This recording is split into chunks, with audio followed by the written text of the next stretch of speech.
The mission at thinqueBytes is to make topics such as artificial intelligence, robotics, rocket science understandable to everybody.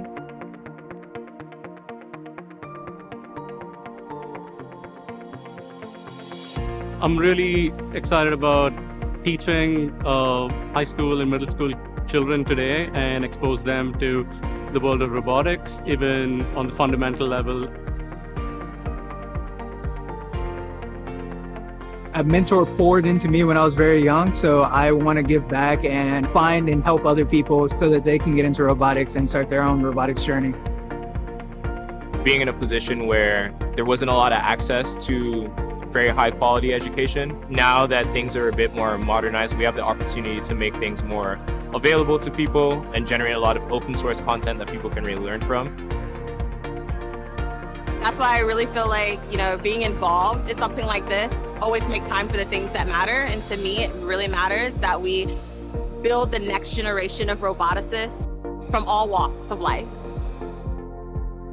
I thought that engineering was for boys.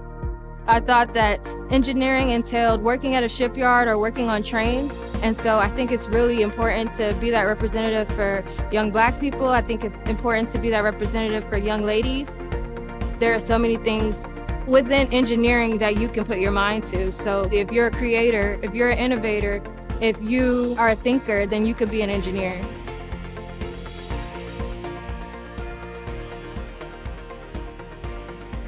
It just brings me so much joy, like just to think about all of the people who have stood up and just because they believe in this, have given time or money to help make sure that this would be successful.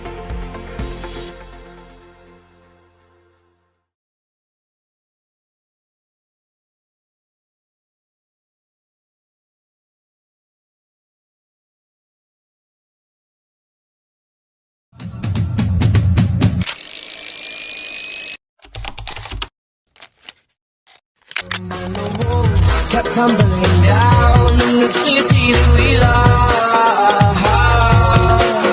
Rain clouds all over the hills, bringing darkness from above.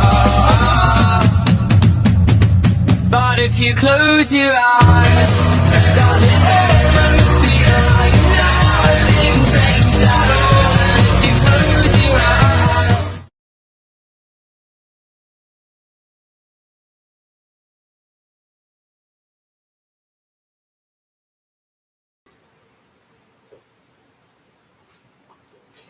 Hi everybody, my name is Nia Jenner and I am an executive level engineer. I have been working on autonomous systems, many of which enabled by AI, for over 25 years now, and I'm very excited to be here with you today. So today we are here for the Showcase 2025 for my nonprofit, Distinguished Minds Institute, currently doing business as thinqueBytes. I am very passionate, in addition to being very passionate about the tech and being a builder, I'm also very passionate about making AI, making emergent STEM topics, including rocket science, robotics, and of course, artificial intelligence, accessible to everybody. And that's aligned with the goal of the nonprofit. So today, we're going to showcase different aspects of what Distinguished Minds Institute of what thinqueBytes is all about. We're going to start with global impact and engagement. Then we're going to move into a very active AI in action segment. And then we're going to conclude with how do I get into STEM segment. More information on the link to the website if you're interested. So before we jump in, I'm going to keep this introduction very brief because I really want to get to the amazing panel that we have for you all. So 3 things. First and foremost, thank you. Thank you for showing up. A key part of the mission of thinqueBytes is making AI, making education accessible to all. And the part that you can do is to show up. And so thank you so much for doing that. There's so many people that I want to thank, everyone who's ever done anything to help enable me to be here. But I specifically at this moment in time want to call out the volunteers who are in the room producing this event. And so I asked them if they wanted to come on camera. They said, no, not right now, but I will just give a quick shout out to Lawrence, Mo, and Joe, who are the production team in the room. We've got Melanie in the chat who is going to be dropping the links as we go through. And we've got several of the volunteers with us today that you'll meet. I'll do a more thorough introduction when we have a bit more time before the AI in action segment. So number 1, Thank you. Oh, also thank you to Case Love Productions and to Carla, my assistant, who have been tremendous help with the video editing and the video production. And then I also want to thank Andrew from Sip and Savor, who actually gave us the space for today. So that's number one. Number two, I'm going to speak a bit about donations later, because once again, I want to move quickly so we can get into the panel. But I will say that I believe Melanie's going to drop a link with respect to how to donate. Doing this work is quite expensive. Robotics kits and other materials required to do this work are quite costly. And so I'm very, very grateful for all of the people who have donated time and money so that we're able to do this work. And so if you feel moved to donate today, I would love to have you do so. We are offering gifts in exchange for donation at different levels, and you can see all of that at the link. Once again, I'll talk more about that later. I do also want to make it very clear that the point of what we do here in making this education accessible for all is to do as much at no cost, or pretty much we do everything at no cost to the user. And so if you're unable to donate today, no worries, please stay, everybody, and enjoy the content through the day either way. So that's number two. Number three, we are very data driven, and so we survey a lot. We try to keep the survey simple whenever possible. There will be a 5-question survey that will be dropped into the chat throughout the day at multiple times, because the showcase is intentionally divided into 3 segments to help you prioritize your time. If you stay for the whole day, great. But if you can only attend a segment here and there, that's fine as well. The survey will be dropped at different points in time to make sure that everybody's able to see it. Please complete the survey when you're done enjoying the content. So thank you so much. Okay, and so now let's get straight to the panel. I am very, very excited. I feel so fortunate to know these people, true leaders in AI in Ghana, like some of the smartest people I know showed up to be on this panel for you today. Introductions will be included in the panel, and so I'm not going to say too much other than I'm very excited and looking forward to returning to Ghana. We're currently planning a return to train the trainer to scale the ability to teach the knowledge. And I couldn't have a better partner, Professor Dury and some of the others, in doing this, and so I'm very grateful. I do also want to mention that there is a Slido link where you can submit questions for the panel. So we're going to play the recorded panel, given that folks are all over the world, well, particularly Ghana and US, for the recording of the panel. We recorded in advance to make it easy. But you can submit questions. We will have a couple of folks from the panel live after the panel to answer your questions real time. So with that, I'm going to turn it over so that you can listen to this amazing panel, and then be prepared, drop your questions in the Slido as you're listening to the panel so that we can have an exciting Q&A afterwards. Thank you so much.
The panel's going?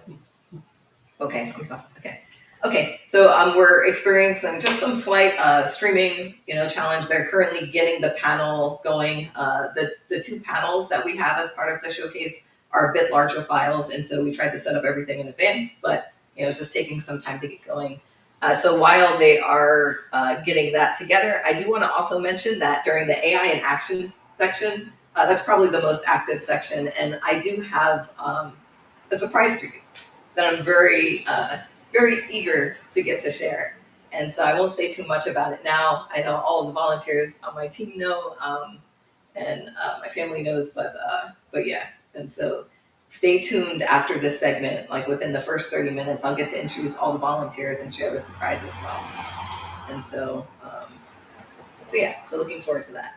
And I think since it looks like I'm gonna have maybe a few more minutes, I'm gonna say a couple more thank yous. So I'm gonna take the time to thank, I talk about this often during my videos, like when we do the Waymo Adventures and the other moments of time. My parents have had an incredible influence on me and like who I am today. My father has passed. My mom is a retired school teacher, but both installed like an incredible love for learning, for reading, for being curious, and really made me feel like I could do anything that I put my mind to. And I'm very grateful for that. And even my mom being a retired school teacher led to me spending a lot of time in classrooms and constantly trying to figure out how do you teach kindergartners orbital dynamics, for example, when I was in aerospace. And so I spent a lot of time because, what else would I teach them? So I spent a lot of time really figuring out how to take topics that are considered to be more complex tech topics and digest them in a way such that anybody could understand. And so I started doing this under the name of thinqueBytes, I think just over 5 years ago.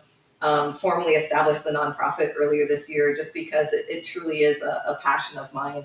And while I think it's important to be a builder and to be in certain rooms, it's also important to take that knowledge and share it and scale it and make sure that AI truly is for everybody. Okay, and so I just got the thumbs up that it looks like we are good to go with the panel. And so I'm going to save the rest of this for after the segment when we get into AI in action. Thank you so much for your patience. I think we're good to go.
intelligence, and there is impactful work being done in Ghana to influence this transformation. Today, we're going to have a panel discussion with these leaders in AI, robotics, and education to get insight into key work being done in academia and in the community aligned with AI, and to examine fundamental needs to enable the broader community to thrive and flourish in these fields. We will also discuss how we are working to meet these needs through train the trainer sessions and other means. So with that, I don't want to take too much time. I'm going to jump right into introductions, and then I'm going to bow out and let the panel do their thing. So we get to start with Professor Yokor. Dr. Gia Yokor Kosa serves as the head of the Department of Computer Science and Information Systems at Ashesi University in Ghana, where she teaches courses and mentors students in robotics, artificial intelligence, programming, data structures, and algorithms. Her scholarly interests focus on two main areas: strengthening computer education, particularly within the African content, and exploring the application of technology to development-related challenges. Dr. Kosa is a passionate advocate for women in STEM and for broadening participation in computer science and other technology disciplines. To help strengthen the pipeline of students entering university, she co-created the annual Ashesi Innovation Experience with colleagues at Ashesi University. This pre-college enrichment program aims to inspire high school students by engaging them in leadership, design, robotics, engineering, entrepreneurship, and in the creative arts. Dr. Kosa holds a bachelor's and master's degrees in computer science and engineering from Dartmouth College and a PhD in robotics from Carnegie Mellon, both in the United States. Thank you so much for being with us today. Thank you so much for having me.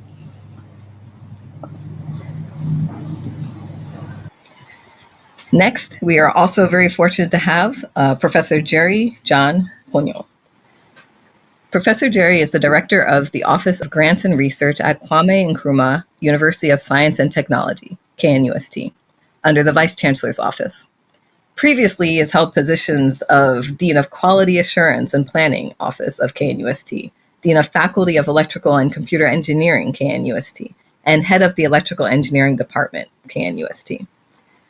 He is the project lead of the KNUST Engineering Education Project, KEEP, and Africa Center of Excellence Impact project sponsored by the Ghanaian government through the World Bank with a focus on digital development and energy. He is the co-founder of the Responsible AI Network, RAIN Africa, a collaborative effort between KNUST and TUM Germany.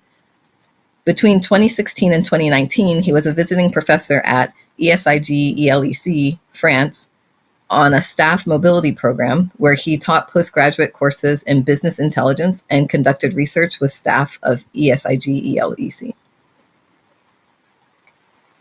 Professor Ponyo is the PI and scientific director of the Responsible Artificial Intelligence Lab, RAIL, sponsored by IDRC, FCDO, the French Embassy in Ghana, and GIZ.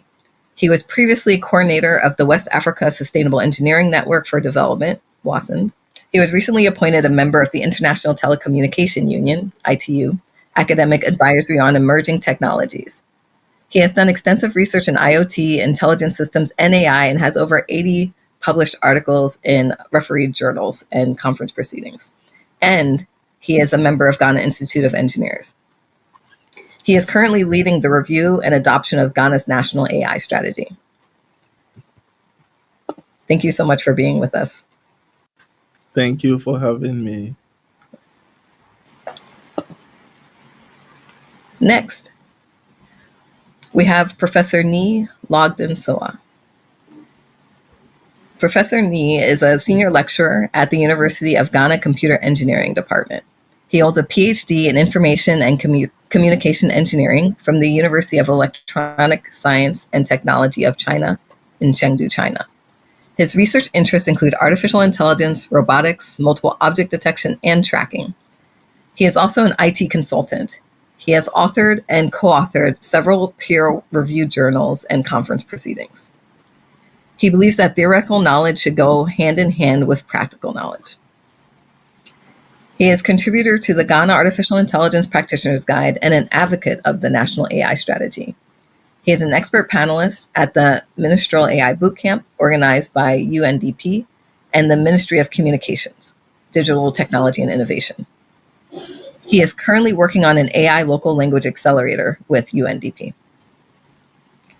Thank you so much for being here with us today. Thank you for having me.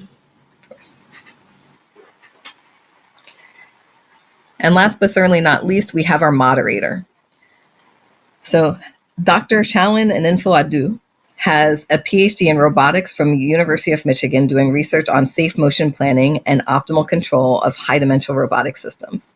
His work spans various robotic systems from ground vehicles to manipulators and legged robots. He is currently an applied scientist at Amazon Robotics working on deformable manipulation and deploying robots with a sense of touch at scale. He holds a bachelor's degree in mechanical engineering from Lehigh University and a master's in robotics from the University of Michigan. During his PhD, he won various research fellowships and awards like the Robotics Institute Fellowship and the ARC Research Excellence Award. Thank you so much, Alan. I'm so happy that you're here. Thanks for having me, Nia. Okay, so we have this illustrious panel of professors, PhDs here with us today. With that, I'm going to turn it over to you all and listen intently to every word that you say. Thank you. Cool.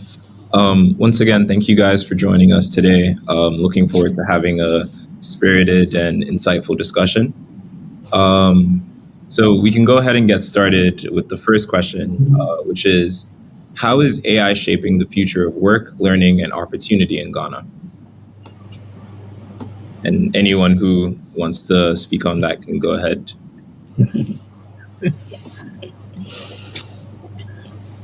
Okay, let me start. All right, so it's evident that AI has capacity of an increasing productivity significantly, and recently it came to light that at least when it comes to productivity, AI is able to boost productivity by 40%. And so, coming from the angle of the national AI strategy and then plans underway to ensure that we are integrating AI into the public sector, there are interventions with reference to making sure that at least when it comes to basic application of AI, we are making people aware as far as enhancement of their productivity with AI is concerned.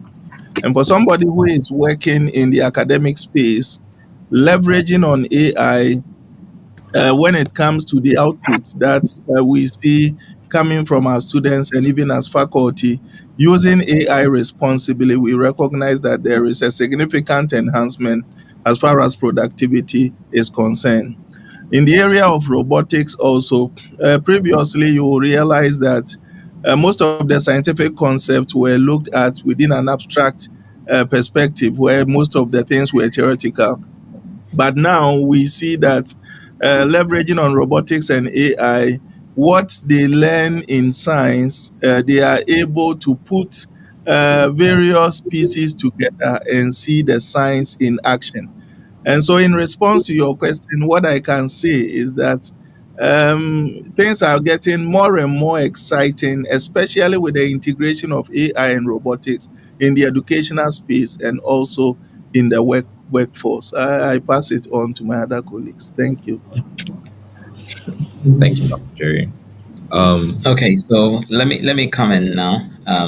Or do you want to comment, Ayoko? You can go ahead.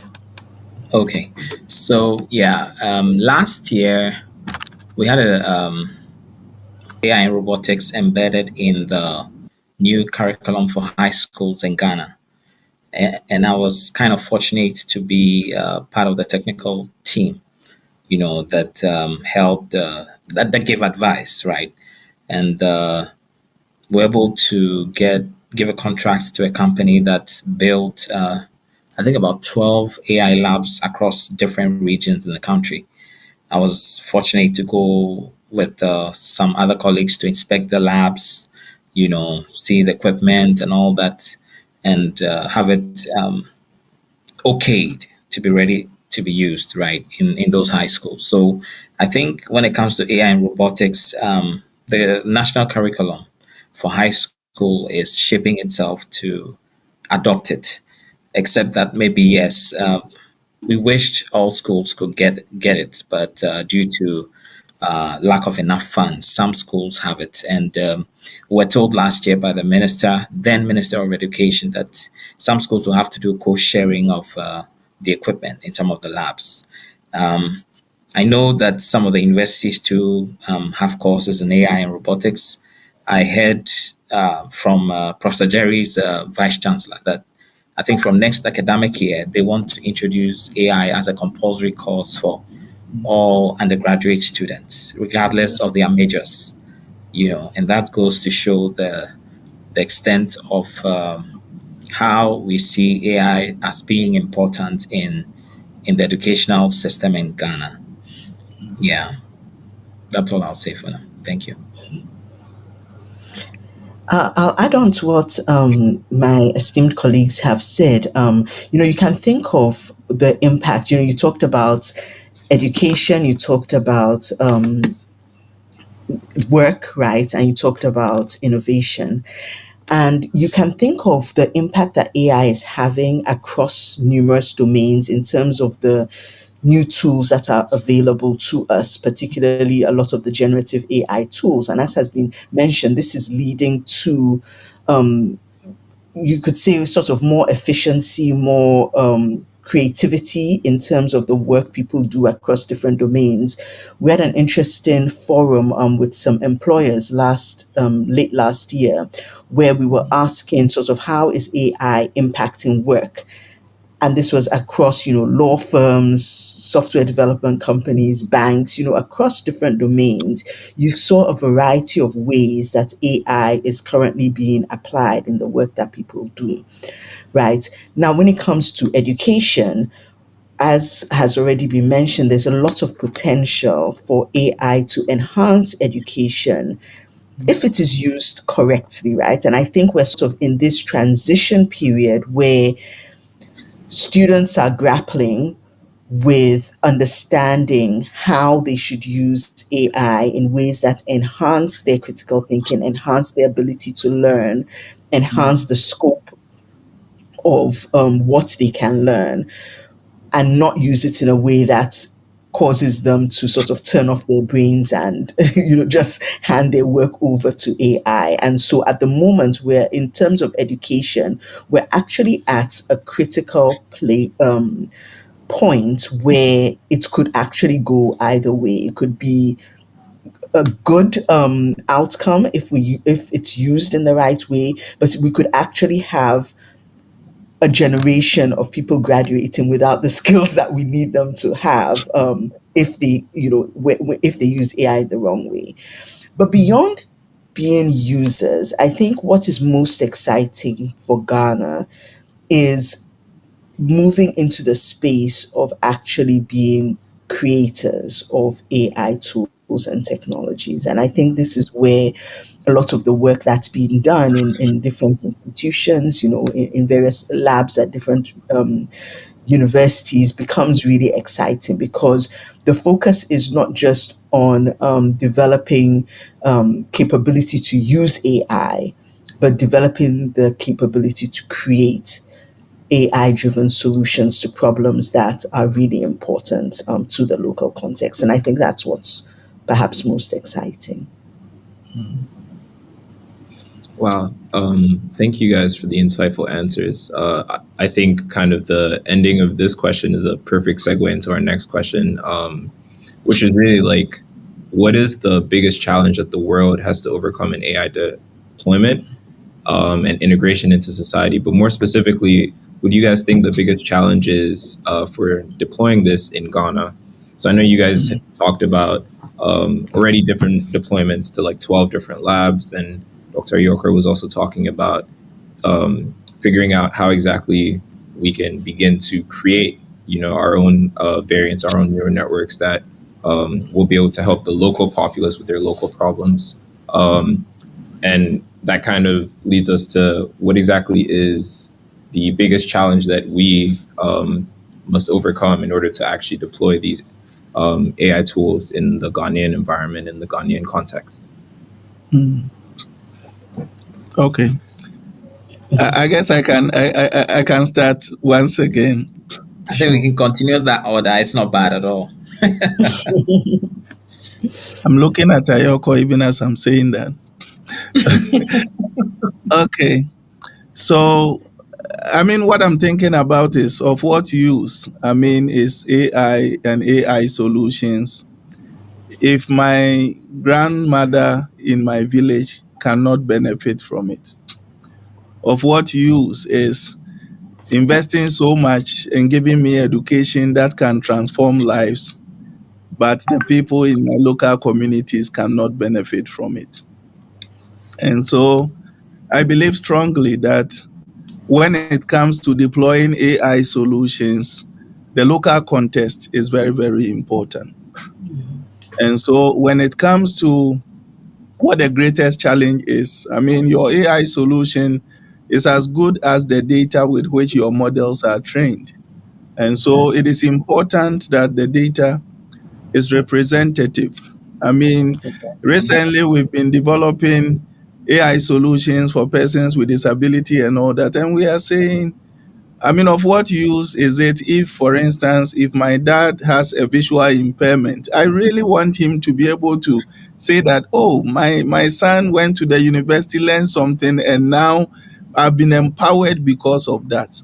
And so it's important that those barriers are broken so that we are able to indigenize the solutions that are developed so that our farmers in our rural communities, our market women, all the people within our local communities can benefit fully from these solutions. So one of the greatest challenges has been the issue of data.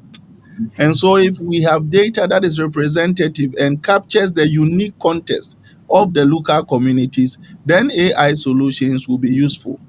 The other issue has to do with the whole issue of creating the enabling environment for these solutions to thrive. I mean, you have wonderful solutions, but if there is no internet, if there is no power, then what happens?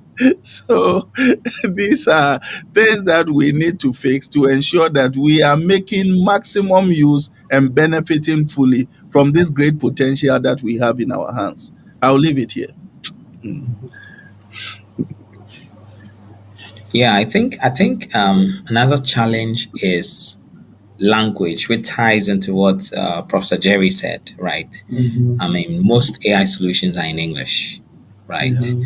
Yes, in Ghana, national language is English, but a lot of people still use the local language.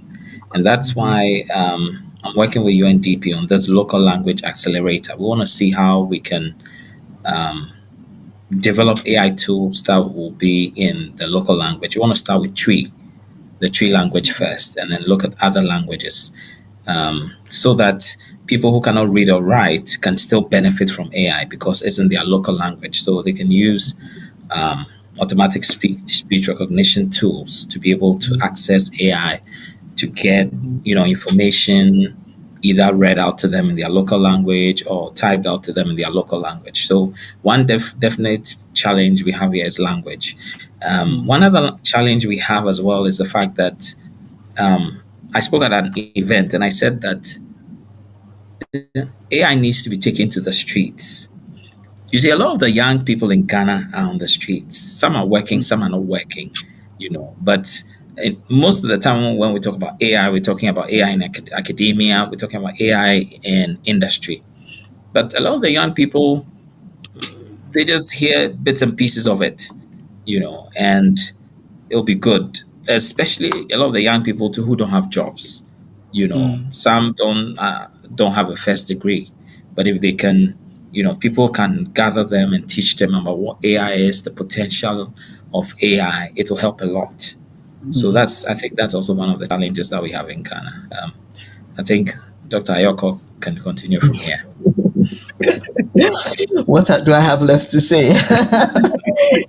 I mean, I definitely agree with a lot of what both of you have said. I'll add, though, that I think that when we talk about a challenge when it comes to deploying and integrating AI in society, I do think conceptually we have a challenge with, first of all, people understanding the what how AI solutions work and hence their limitations.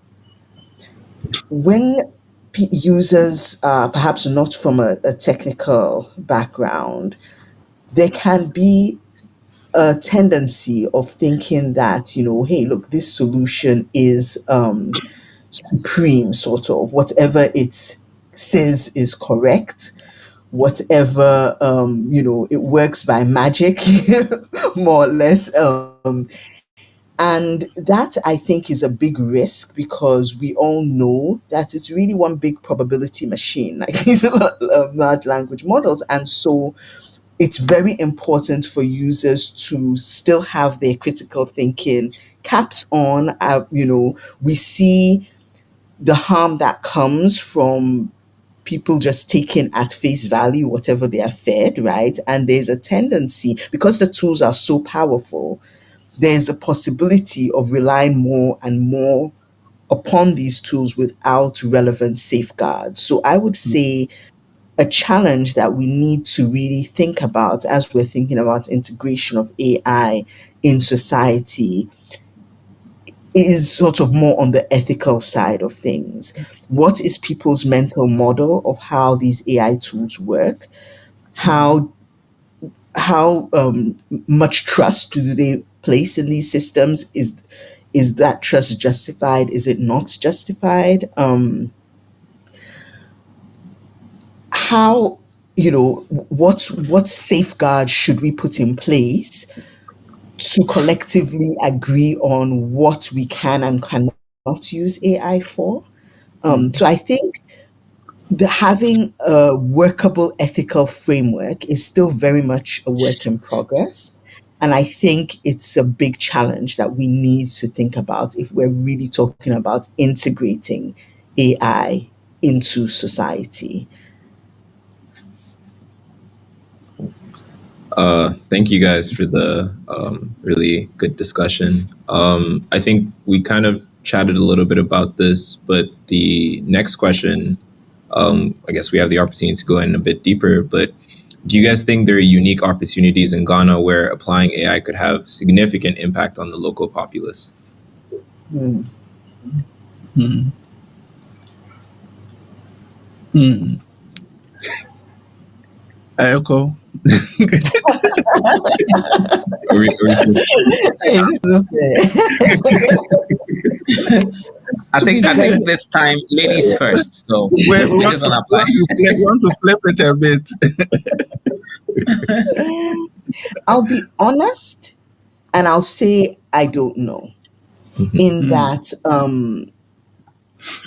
obviously, I'm very excited about AI and passionate about all the potential. But at the same time, I wouldn't say that I'm an AI sort of evangelist that believes that AI is the solution to all of our problems, right? I think there are lots of interesting application areas. So, for example, we think about things like diagnosing plant diseases, so potential ways of AI to impact farmers. There's a lot of potential when it comes to education. There's a lot of potential when it comes to multiplying the impact or the reach of the very few medical professionals that we have. I mean, our doctor to patient ratio is ridiculously low, or is it high? Yeah, doctor to patient is low. And so, there's a lot of potential for thinking about things like, can you do some preliminary diagnosis using AI tools that then indicates whether this person who has some kind, some strange illness in a rural area needs to be referred to a tertiary hospital. So there are lots of potential really powerful and impactful applications, right? However, I think we also must remember that development and real impact comes from developing human potential. And so we cannot use the fact that we can use AI to solve all of these problems as kind of a panacea to think that we can get away and we're actually going to benefit from all of these AI tools if we're not paying attention to the human agency and the development of our human resources, right? So you can't, for example, think that agriculture can stay in the state that it is because you're going to have a few really powerful AI solutions developed by one or two companies who are going to get them really rich from that. And yet, the majority of our population, who are farmers, are not going to be able to kind of, raise the level of their engagement in agriculture, right? So I think we need to really think carefully about how we think about deploying AI and not be lulled into, not sort of be pushed into this a situation where more and more it's a very, very small segment of the population who are reaping the benefits of this because they're creating solutions that are then being used by the masses, but only a few people are actually reaping the real benefits of that solution. So I think we need to be careful, and I don't think we should pretend that it's a magic wand. So those are my thoughts. Yeah. Okay. So what I will add to what Ayoko has said is we don't. I mean, AI. Holds tremendous potential regarding most of the sectors that she has mentioned, and the low-hanging fruit is in the area of agriculture, and also we can make very meaningful impact, especially with healthcare in the rural communities. There is, potential to enhance accuracy of diagnostics if we have AI working with the human agent. Remember that I'm saying the AI working with the human, not the other way around. So in all situations, we must see the AI as an assistant or as a tool to make the human agent better at what he does. But having said that, it is important that, as she rightly said, we do not assume that everybody has the know-how to use AI efficiently. So, for instance, in the student context like this, if you put an AI or if you put an LLM in the hands of a student, you have to assume that the person knows how to use it to get maximum effect. We need to painstakingly teach them how to leverage on prompt engineering, how to leverage on various, skills to make the most of the AI. And so I want to agree that there is tremendous potential, but to be able to do that, there is the need to build capacity with reference to how we can relate with the AI for maximum impact. So, for instance, if we say that the agricultural sector is a low-hanging fruit, if you do not teach the farmers or if you do not create awareness amongst them regarding the impact that AI can make in that sector, you will develop the solutions, all right, but you will come back and no one will be using it. The same applies to applications like leveraging on AI for persons with disability. Over the years, many solutions have been developed, but they are all gathering dust on the shelves. So it's always important that as much as we project AI as having tremendous potential, we must be intentional about building capacity with reference to how to, one, responsibly use AI, and two, how to use AI for maximum effect. If you don't do that, students will just be asking AI things that are not proper, and then at the end of the day, you will get results that are not accurate, and you will definitely not get much from them. So what I'm adding to what she said is that we need to build capacity as far as using AI responsibly and effectively for maximum effect. Yeah, I think I agree with what my colleagues have said. Yeah, AI is not a magic wand, but it's a great tool. And Yeah. just as all tools, if you have a tool and you don't know how to use it well, you Mm. cannot get the most out of it. So we need to. The greatest potential lies in teaching the young population, especially, how the tool works and how to use the tool well for maximum effect. So Mm. that's where the potential, the greatest potential for AI lies in Ghana. Yeah, thanks. Thank you And guys. I'll just add, if you don't mind, I'll just add on just to emphasize that last point. So, how to use it well and how to create and adapt. Mm. Because if we remain primarily as users, then we don't have agency. Um, you're restricted to what someone else creates. Mm. And I think that's where, there is perhaps the greatest potential.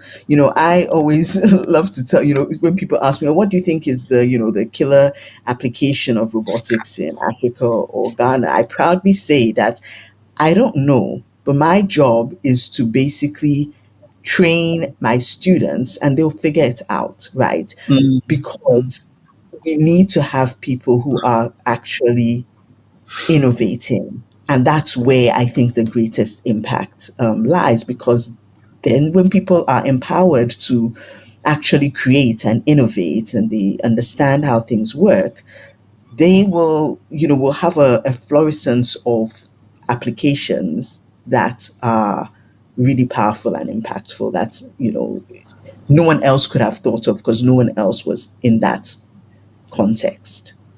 Mm. Cool.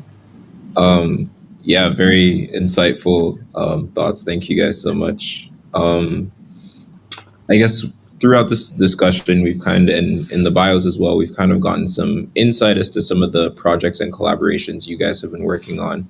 But I think with this next question, we can kind of dive in a bit further. So, can you guys highlight a project or collaboration that shows the innovation coming from within Ghana's AI and robotics community? And since in the last question, Dr. Yorker went first, if she wants to, she can go first this time. This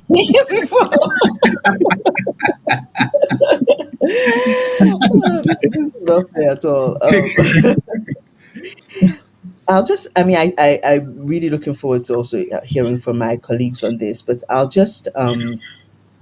I'll share an example of a project which was done by some colleagues of mine at Ashesi, and this is sort of, in a sense, an internal tool, which is basically an accessible AI-powered learning management system that basically enables, for example, students to material to be auto captioned in a variety of languages, including our local language, some of our own local languages, includes some accessibility features to make it more usable for people with various kinds of disabilities. Even just it's improved the accuracy of captions of people with African accented speech, because the standard speech recognition technologies, as most of us know, don't work well when all of a sudden this thing has been published saying it has a 90% um, accuracy in transcription, and then you and I try it and it's the accuracy. I think someone did a study, it was around 50% on average for accents that were on the Ashesi campus, which are, accents from a variety of African countries.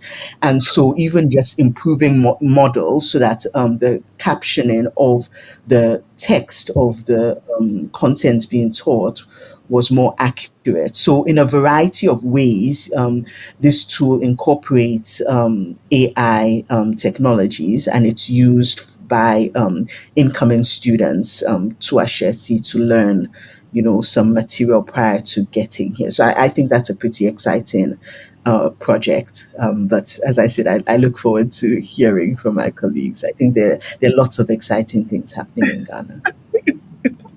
Very exciting. Okay. Nia, you want to go and then I come last? Or Okay, that's fine. So I think one most recent project I've been involved in is the AI Practitioner's Guide, which is basically a document. We've had to really compress it. That talks about the state of AI in the country, so that anyone who wants to know, what is going on with AI in various fields, academia, industry, and what have you. Anyone who wants to know all these things can just read it.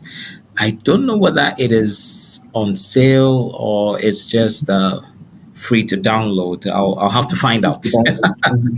I'll have to find out, and I can let you know so that to those of our viewers who are interested in getting to know more about the state of AI in Ghana could be able to access it and read it. So that's one project I was involved in. The current project I'm involved in, we're waiting for some funds. That's the UNDP thing. We've got some data, some text data, but we need to collect some more voice data in the local language. We want to make sure that anyone who doesn't speak or read English very well can still be able to access LLMs in their local language. So that's one project that I'm working on currently. Yeah. okay. Yeah, so at the Kwame Nkrumah University of Science and Technology, a place I'm hoping you all can get to visit. Ni was here, so he knows the place. But Ayoko and then Edu, do your best to come. That's for KDST. I know KDST well. Oh. Hey,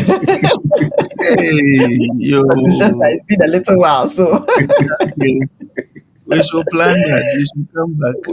All I right. will. So the solutions that we develop and some of them that I've been involved in directly try to impact people in our immediate communities. And one that readily comes to mind is a scenario where someone who is, let's say, deaf and can only sign goes to the consulting room. And Dr. Ayoko is sitting in the consulting room. He can only sign, and the doctor doesn't understand sign language. So he's telling the doctor, I have a headache. And he's signing, I have a headache. And the doctor is wondering, what is this guy trying to communicate? And the more he signs, the more confused the doctor becomes, and then his headache compounds. So what we have tried to do is develop what we call sign talk, where you have an AI that serves as an intermediary between the one who signs and then the doctor. So he signs, I have a headache, and then the AI, the avatar, communicates to the doctor that this is what he means. And then the doctor also will speak, or if you have a headache, take a paracetamol. And then the avatar will sign to the person that this is what the doctor is saying. And so this is one of the interventions to help people who previously had been marginalized be able to access care in our various hospitals. One other thing also that readily comes to mind, he talks about language and all that. But in Ghana, there is something that we normally don't talk about, and that is code switching. Especially if you are a Fanti, you can't finish a sentence without mixing English and then Twi. Okay, and for them, it is accepted. So you also do not have translators that have been trained to accommodate code switching. And so that is also something that we are hoping that as much as we are trying to make sure that low resource languages are incorporated in our AI solutions, where there are issues of code switching also, we ensure that that also is taken into consideration. Then there is the almighty problem of Galamsey and what it has done to our water bodies. How do we see how we are able to leverage on our various tools to get the water clean? But in doing so, we continuously monitor and see how we are able to get it to a point where it is wholesome.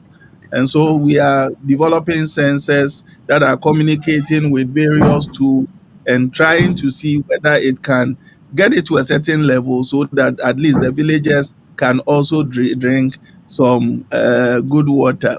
It is not wholly AI, but there is some Right. AI integration in that. And for me, what I find joy in is making sure that we are impacting a life. And those three things I find very exciting because it makes the world a better place. Mm. Thank you guys so much for sharing your insights. Um, I guess we'll have kind of a more fun question, which is if you guys could snap your fingers, immediately have an AI or an autonomous machine do one thing to make human life easier, what would that be? And I think this time we should start back with Professor Jerry.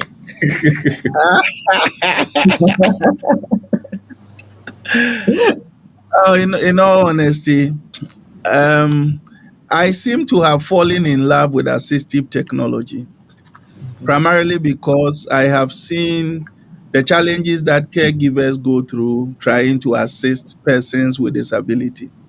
If we can have an AI that empowers people and give them more agency with reference to the ability to do things for themselves, I will go for that. And the reality is that as we age, we all get to a point where we need assistive tech. And so I need AI to be able to help me so that as I grow, I do not lose my agency, but I become even better at what I do. So if I want to, one that what AI can do, AI makes it possible for everybody to be able to live his dream to the fullest. Yeah.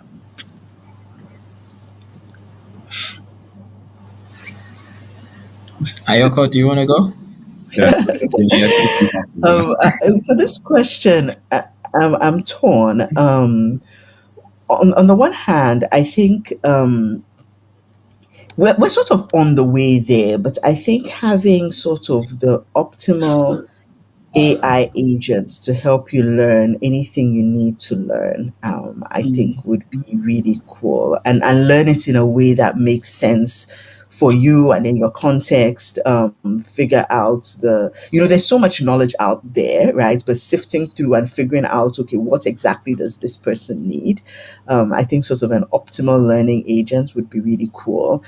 And really, I would also say, I mean, again, we're on our way there, so these are not very creative answers, but the really a very effective personal assistant would be great because there's just there's so many dimensions of life, and a lot to juggle, and so having a really really effective personal assistant would help.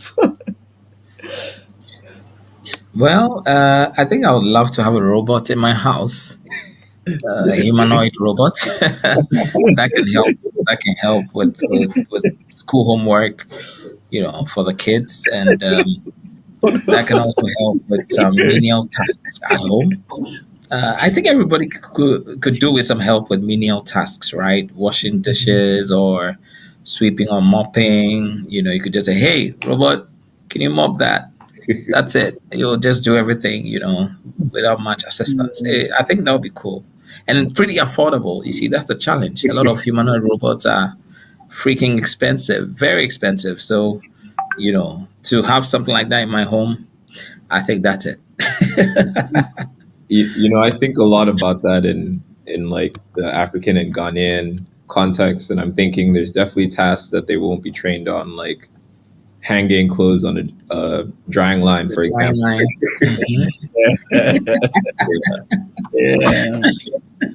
Yeah. Yeah, but there are various areas that humanoids can come in handy, especially in the mining areas where it is unsafe for human beings. I mean, recently we had a mine collapse on a number of people. So if we can easily develop robots that will do that in place of human beings operating in the mines, that will help. And these days there are, various tools that we can deploy to ensure that even in the mines you can control movement and stuff, so that you don't expose human beings to a lot of danger. I'm sure that robots and then AI can come in handy when it comes to that. Yeah. I mean, But I need I one think in in my New home. Zealand, most of the mines are, I think New Zealand or Australia, most of the mines are completely automated.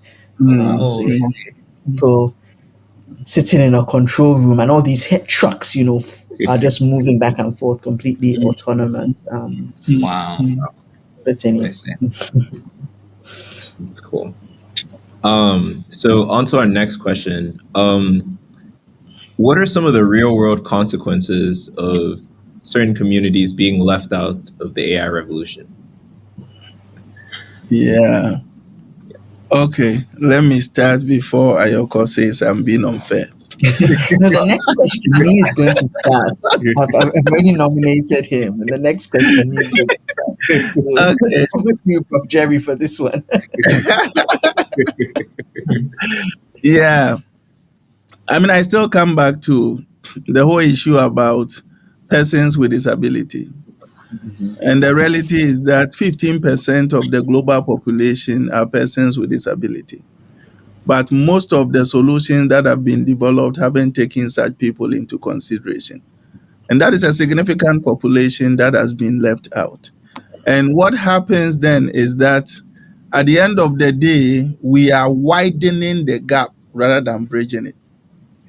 And so you have a situation where there are AI tools that are being deployed in our various classrooms that are making some students who are already smart even smarter, but they have not been adapted to children with special needs in the classroom. And so at the end of the day, we are widening the gap. So primarily what it means when we leave some populations is that rather than technology bridging the gap, it widens it, and the world does not become a better place. And for somebody coming from the responsible AI lab, I will say that that is irresponsible use of technology and not responsible use of it. Thank you, Professor Jerry. I guess Professor Nee. Um, well, I think one of the challenges too is the fact that majority of the AI tools are, based in the US. Majority of them are based in the US. Majority of AI compute is resident in the US, and so we are unable to have, should I say, a better creative environment in Ghana, where you could say that, okay, I have this idea, I have this number of compute available to just go try it out. I have this amount of data which is both localized and has some input from external sources. So I could just try it out and then let's see what kind of models I'm able to build, you know. And so looking at the fact that when you look at the whole world, majority of young people are in Africa, and most of the AI, tools being built are not being built here. It presents a little bit of a challenge, and so hopefully I hope that thing could be worked on. Yeah. I mean, I think I mean, I completely agree with everything that has been said, and I would say that, I mean, so sometimes we look at these issues from a point of view of sort of equity and ethics and morality, but we also need to recognize, and I think believe, that if certain populations are not being included, what that means is that the rest of us are not benefiting from the value that they would bring Yeah. if they were on board, right? And I think it's very important that we believe that Mm, having tools that are accessible, for example, to people with disabilities, not only the right thing to do, but we need to believe that those populations have value to bring if we let them. Similarly, people from different language backgrounds, similarly, for people from different parts of the country, people, from different socioeconomic backgrounds, we need to recognize that when the opportunity is open for people to fully participate, everybody is going to benefit. So we're not doing anyone a favor. We're doing humanity a favor when we think about it. Cool. Um, yeah, I think all of these thoughts are really important and pertinent, and I think they're things that we should be carrying forward as we're kind of developing these new AI agents and their capabilities. Um, to the next question, why is it important to train local leaders and educators, and not just students, in AI and robotics? Yeah. So is starting with this one. Yeah, okay, that's fine. Fine. Yeah, and Yeah, rightly so so. yeah, as was read earlier, this year I had the opportunity to join the government of Yeah. Ghana, cabinet ministers and all that for their annual leadership retreat, right? And I was part of a panel that spoke about AI in the VUCA world, and it was quite interesting. Sampling some of them, their knowledge about AI and what they think of it. Some felt that those who knew it were kind of like pushing it down the throats of those who were not so interested. But it's really important that leaders in Ghana get involved in AI because you see, number one, the leaders shape policy, right? They determine, what is acceptable, what is not. They set the rules and regulations in the country. And so if they don't really understand what it is and its benefit to the country, then we are in trouble because then they will not push any agenda to um, enable people to learn more about AI, and they will also not push any agenda to ensure that AI is used responsibly in the country.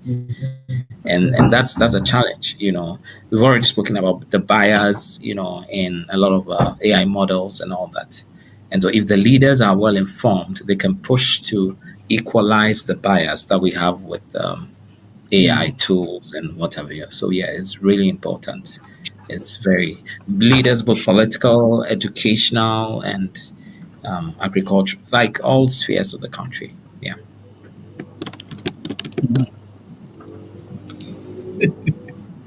I think Professor Jerry, maybe you're next.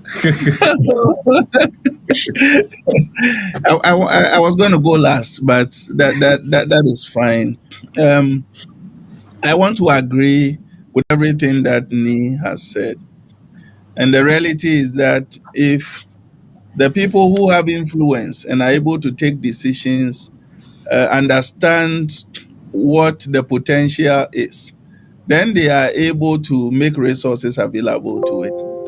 And I want to come from the angle where I've been involved in drafting the national AI strategy for Ghana. And the reality and the argument that I've always advanced is that a strategy by itself, I mean, is a beautiful document. But if you don't give it life with an implementation plan and a supporting budget, it remains a piece of paper. And so the people who make decisions, who go for cabinet meetings and eventually make allocations with reference to how we can create an enabling environment for AI to thrive, if such people do not understand the potential of AI, forget about everything that you are doing. And that is the reason why we need to get the policymakers to understand the potential of AI and the role that it can play in our discourse.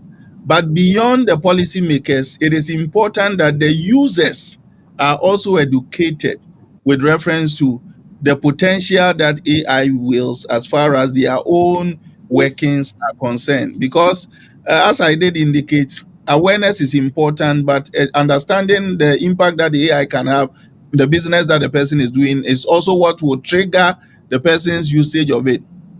We realize that only about 25% of solutions that have been developed are being used. What then it means is that 75% of all the effort that has gone into developing tech solutions are just going down the drain. And so it's important that as we try to educate the policymakers, we also educate the end users, and not just educate them, but involve them in the development or the creation of the solution so that there is co-ownership and they realize that we have done this together, and so the uptake is even higher. And so when it comes to education, right from the developers to the end user, everybody needs some bit of it so that at the end of the day, it doesn't become an exercise in futility. Thank you, Professor Jerry. Professor Corsa. Yeah, I'll just add that. Oh, sorry. I was going to say, as you're answering your question, if you could also speak a little bit about how important it is to educate the educators as well, because I know that that's something. I mean, that was precisely what I was going to focus on, because it's also about multiplying impact, right? So you can build the capacity of 50 students, for example, and they'll go on and do amazing things. You can build the capacity of 10 educators who then each builds the capacity of 100 students, and all of a sudden you have a 10x, 10 times the impact. And so I really think that it's about multiplying the impact, and it's also about ensuring sustainability in whatever the capacity building that you're trying to do. I often, just to give an example, at my university we have the benefit of having visiting faculty, every once in a while, and it's always nice to have a visiting faculty because they bring different perspectives, they bring new expertise, so they definitely enrich, right? But if all they do is teach a class, that class benefits, and then they leave and there's no lasting impact on the institution. And so when you have the opportunity to have that kind, some new expertise, it's really important to ensure that beyond the students who are there at that particular moment in time, the institution also benefits, right? And that can happen through, for example, interaction with the educators, with the faculty. There are other ways of ensuring that the institution as a whole benefits. And so I think that everything that has been said about the leaders and the decision makers and the policy makers is completely true. And then for the educators, the key thing is that multiplicative effect of the impacts that Sure. they can. Yeah, thank you guys so much. I guess in line with educating and training the educators, I know in February thinqueBytes is going to be coming to Ghana to have a train the trainer set of sessions, where essentially we'll be trying to do exactly that, educating the educators. I guess I wanted to ask you guys, what do you guys think is unique about the upcoming Train the Trainer sessions in February? And how do you think they'll create ripple effects in communities, especially Professor Jerry, because I know that you're going to be participating in these. Yeah, I want to pick it up from where I can call you my sister, right? Of course. Yes. So I want to pick it up from where my dear sister left off. And that has to do with the impact that we make by building capacity of the teachers. Previously, Ni had talked about being part of a curriculum that had been developed with the intention of integrating robotics and STEM in our schools. A critical component, or when we talk of a rate determining step is ensuring that those who are going to administer that curriculum are on top of their game. And that is where the training of trainers is very important. Irrespective of how beautiful the curriculum is, if the teacher who is spending a lot of time with the students will run away from a computer when you give it to him, then we have a problem. Then we have a problem on our hands. And so the training of trainers gives teachers agency capacity to be able to have a firm grasp of the curriculum and be able to administer it with joy. And so in February, working with Nia and the team, we are bringing together a number of teachers and building their capacity. And the ripple effect is this. I mean, we have a similar program that we are running, and we have, for instance, 22 schools scattered across the country that we are working with. And for every one of these 22 schools, you can translate to about 200 students that every teacher is impacting. And so when you multiply that by the number of teachers, and you realize that by the people that they are going to train, they also will go and train other people, then eventually what it means is that from just a few teachers, we are impacting the thousands and the millions. And so February is the month, and whatever it is that we are all doing, let's prioritize that. Let's gather and be part of such an exciting enterprise. Because for me, that gives me satisfaction. And knowing that we are impacting the future and leaving a legacy is all that we live for. Thank you, I'll Professor. leave it. Yeah. Professor Nee and Professor Yokora, I don't know if you guys have any thoughts on this. He's hit the nail on the head. Yeah, I think it will be good to get to know more. I'm sure maybe in somewhere in this event you'll explain more to our audience what it's about. And I think if some people in the audience are interested in coming to Ghana to take part, why not? I think they're welcome. So yeah, we'll be here waiting. Cool. Once again, thank you guys so much for this really lively and insightful discussion.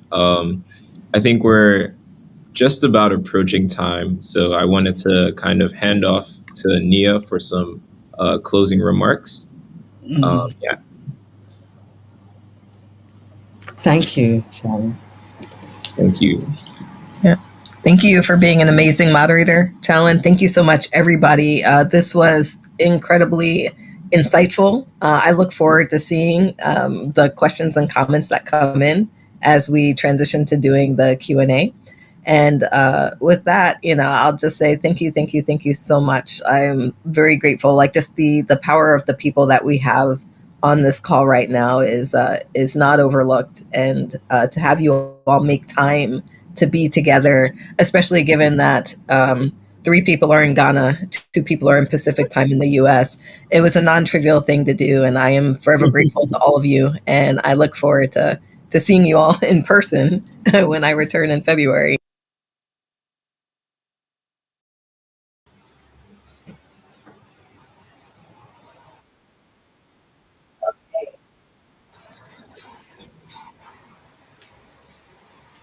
Thank you so much for the amazing panel. That was wonderful for me to see. It's always amazing to get different perspectives, just to get a wide variety of perspectives on AI, and to hear from those leaders. We are very fortunate, to have that today. So I also want to say thank you all for hanging in through the technical difficulties. Things happen. Things are always going to happen. It's not whether or not things are going to happen. It's how you deal with it when they do. And so I'm very grateful that the team here, handled it, and that we're able to, do what we're doing. So I do want to take the time to take the 2 questions that are in the Slido. The Slido link was put into the chat. Given that we're going to try to make up time in the AI in action section, we are just going to take the 2 questions that are currently there. And so if we could bring, I know that Shalin had to go. He has family in town. Thank you for everyone joining us this busy holiday weekend. But Nee, I believe, is hanging in there to be able to answer 2 questions live. And so Yeah. Nee is in the stream. Yes, I'm here. Hopefully. Look forward to seeing you in person soon. Yeah.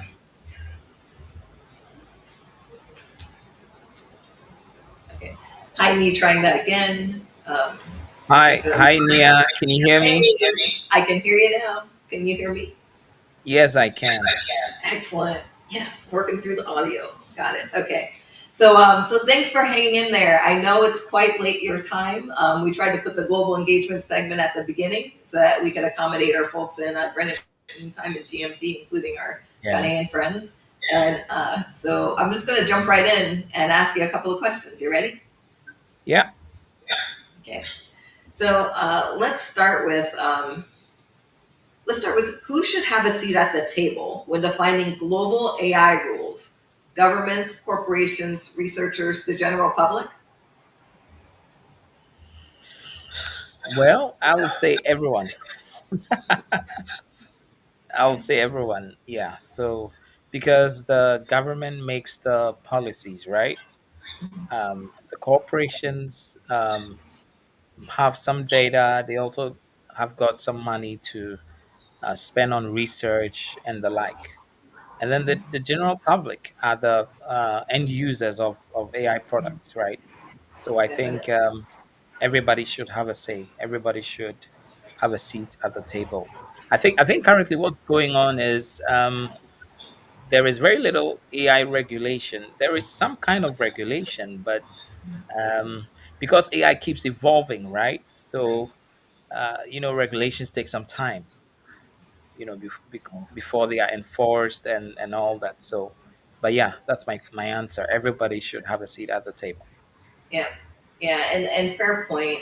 With respect to things taking time, like technology is advancing so quickly that for some of this stuff, we're writing the standards, for safety as we're building the products, and trying to deploy them. And so it's very important to find that balance and agree wholeheartedly that we need to include all of those groups at the table, as we do this. Thank you, Me. Yeah.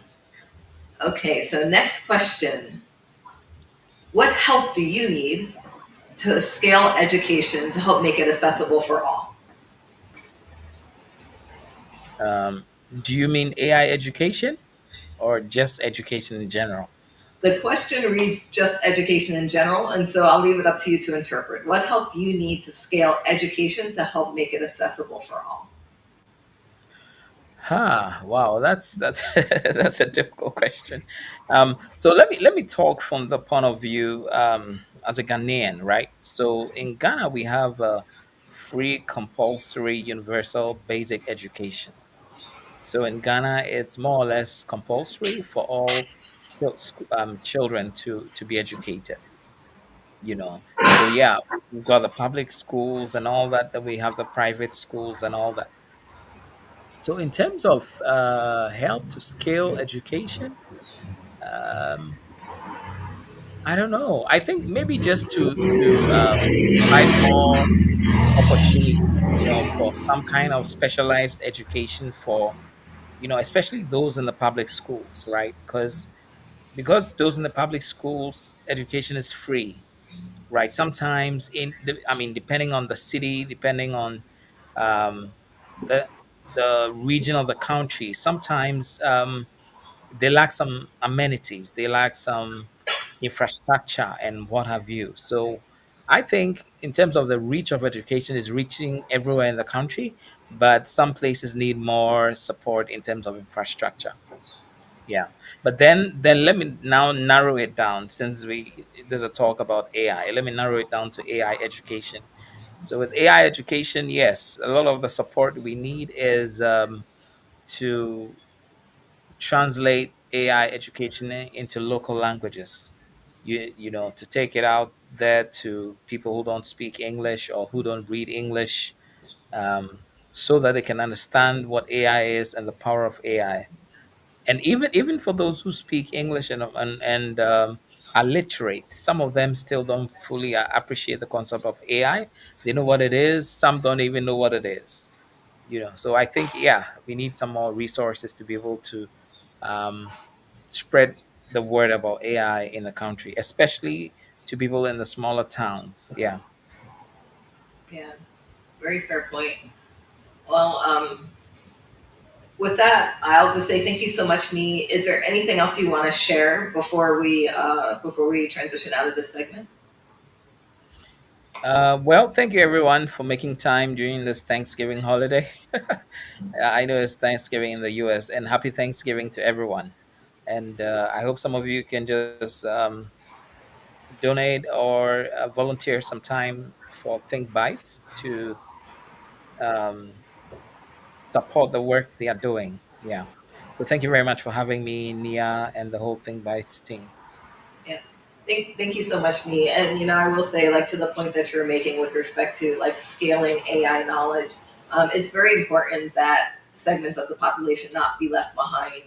It's very important that people who maybe even think they really know what AI is, but are like AI adjacent in certain careers, have access to knowledge to really make sure that we're all moving forward in a way that that is going to allow us as a society to be productive, successful, and efficient when it comes to artificial intelligence. And so I think there's multiple avenues, there's multiple ways to do that. One of which is train the trainer to scale knowledge. And so that's what the Return to Ghana trip is going to be, focused on train the trainer. Very excited, very eager to go back and do that. As I mentioned at the beginning, this stuff does cost, uh, money. And so, like, we welcome donations. Once again, enjoy the program either way.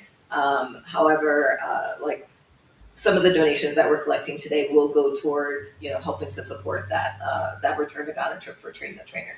So thank you so much. With that, we're going to go ahead and take a 5-minute break before we go into AI in action. We do have a little screen saver to play that'll count down to 5 minutes. And I would skip that break, but we need to set up for AI in action. Like I said, that's the most like kind of interactive, or I'll say it's the most action-packed segment that we have today. And so we can't skip this break, but we might skip the break between AI and action and how do I get into STEM if we haven't made up the time by then. So thank you so much for watching. I'm going to drop the survey just in case folks are watching this segment. But please do stay around, like especially for the intro of AI in action. We're going to introduce the volunteers, including a new member of the team, and it's going to be pretty awesome. So thank you so much.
Hi, everybody. Good to go now. Okay, so we decided to use a mic since there's a lot of traffic going by outside, and we got some, soft feedback that you could hear the cars going by. And so, thank you so much to the adaptive, team making things happen on the fly. So that was an amazing segment. Sorry, that's the surprise. Thought it heard its name. But we had an amazing segment with the "How do I get into STEM?" I'm sorry, with the global impact and engagement. And so now we're moving into AI in action. And so before we jump into AI in action, I have a lot of cool stuff to share with you. We're actually going to talk a little bit about the swag that we have for donation today. And so that's why I'm wearing the baseball cap. Like, this is one of the items. Like, if you go to the link that was dropped in the chat earlier, I think it's the Pi donor, like the 314 donor. You can have either a baseball cap or a beanie. And then there's also, like, just so you can see, like, real time some of what these things are. This is the bag, so you can get a sense of how big the bag is. Put a lot of stuff in there. Yeah.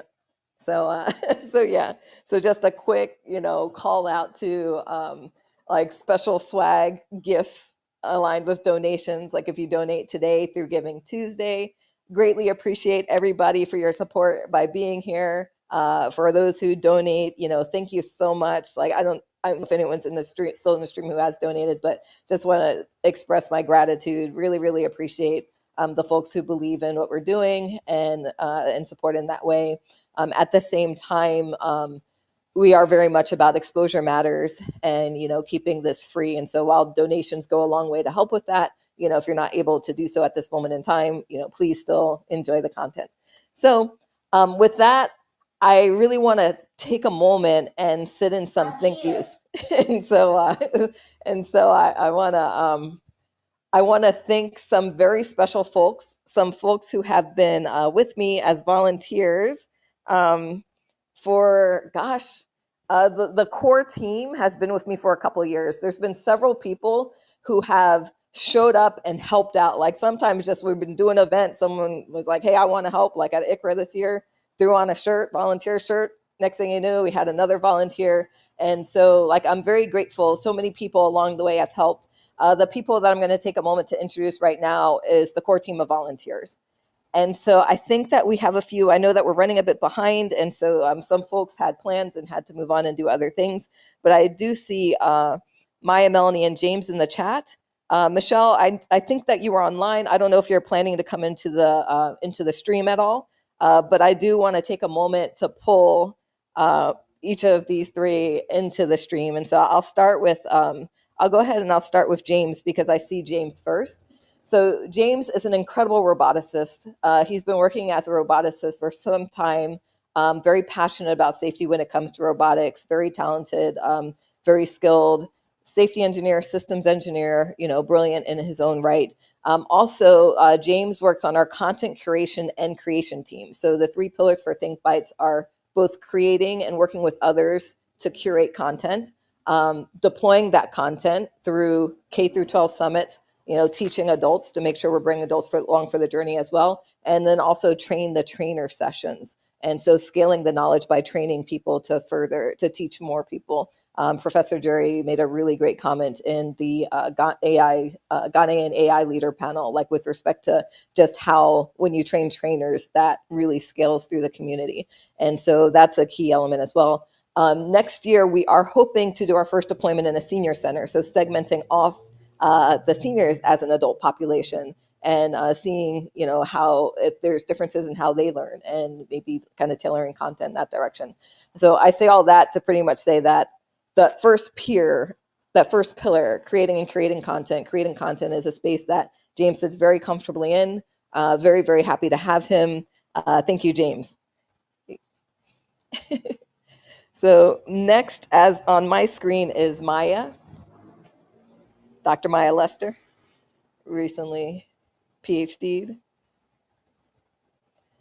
And so, my gosh, I hope Maya doesn't mind me telling the story, but I actually met Maya at a NSBE conference, and I was just kind of lurking, hanging out. I was like just gotten there that day, and it was the first night party, and I was just kind of sitting, on the side. I pretty much went there to talk to a friend of mine. This friend happened to know Maya as well, and what Maya came over with another person and we were introduced, and Maya was telling me about what she did, and I was like, that's exactly what we need on our team. And so Maya was gracious enough to join us as an intern, in Amazon in robotics. And like from that moment, like just the way that Maya handles her research, I really appreciate people that are really strong researchers that also understand innovation for the sake of insertion to production. And so actually doing research to be inserted into production, especially when it comes to robotics, especially when it comes to some of the safety critical systems that we deal with. And Maya was just like brilliant at that. Like I'm so grateful to have met her at that moment in time and to have her on the team as the customer experience lead. And so Maya leads like some of our initiatives, like going through IRB to actually enable the third pillar, which I might not have gotten to, which is actually research. So collecting data, like I said, we're very data driven, collecting that data to be able to really refine and improve the content. And we have over the past couple of years, even though the nonprofit just launched early this year, we've been on this journey for some time. And there's like certain classes that have really evolved because of the work that we've done collecting data and really digesting it and improving, continuously improving. And so I just want to take a moment to say thank you so much, Maya. I really appreciate you. And so next we have Melanie. So Melanie happens to be my sister, and I'm very, very grateful for Melanie. Like also, Melanie works with our data analytics, and so also in that customer experience realm in that pillar, Melanie does a lot of our data analyzation, and it's aligned with what she does with her day job as well. Very grateful. Melanie is someone that I can call on, especially when there's a gap and I need a volunteer. Despite her busy schedule, Melanie is usually able to arrange it so that she's able to come. Melanie is, supporting today virtually in a huge way, as are the other volunteers as well.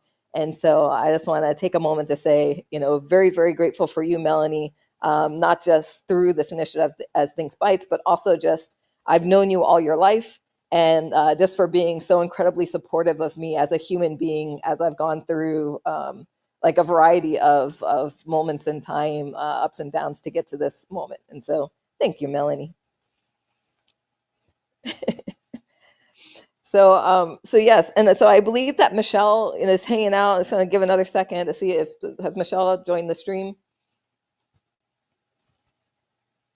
Okay, well, I'll give Michelle a shout out anyway. Shalyn, you actually met. Shalyn was the moderator of the first panel. Michelle is an incredibly talented autonomy engineer. She holds a couple of patents and I think has one pending. And she is just brilliant at developing autonomous systems. Her focus is perception. I met Michelle many moons ago at Boeing and in aerospace, and was just very impressed with her from the moment I met her. And so Michelle is an active member of the team. Her primary focus is the content curation and creation as well, helping to teach some of the classes, like James. And there's one more member of the team, like Shalyn, you had a bit of introduction for. I mentioned Arvind. Arvind is another member of the team, who is, so Dr. Arvind Sambamurthy, is another member of the core volunteer team, who has also been incredibly supportive from the beginning. He also supports the content curation and creation team, a very, very strong leader, a very, very strong systems engineer, actively working in robotics at Amazon as well.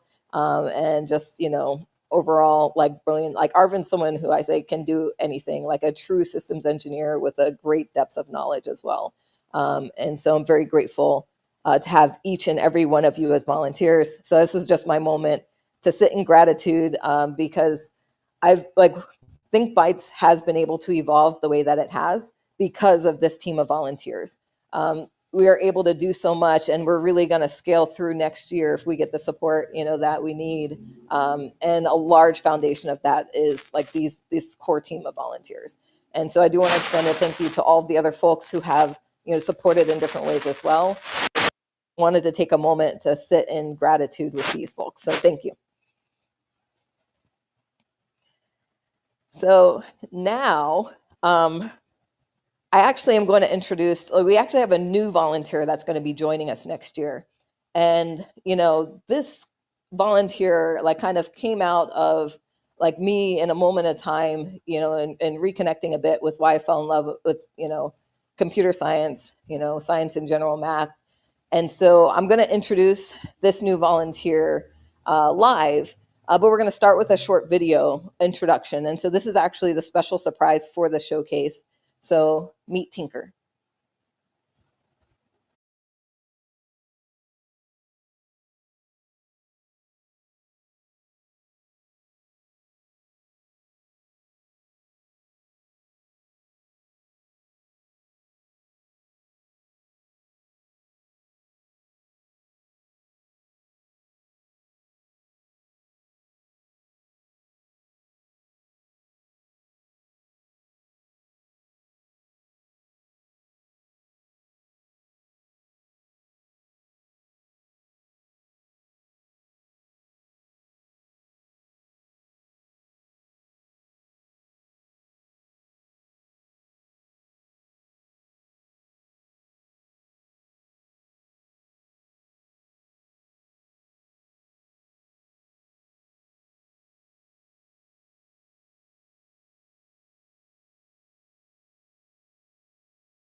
Thank you so much, Tinker.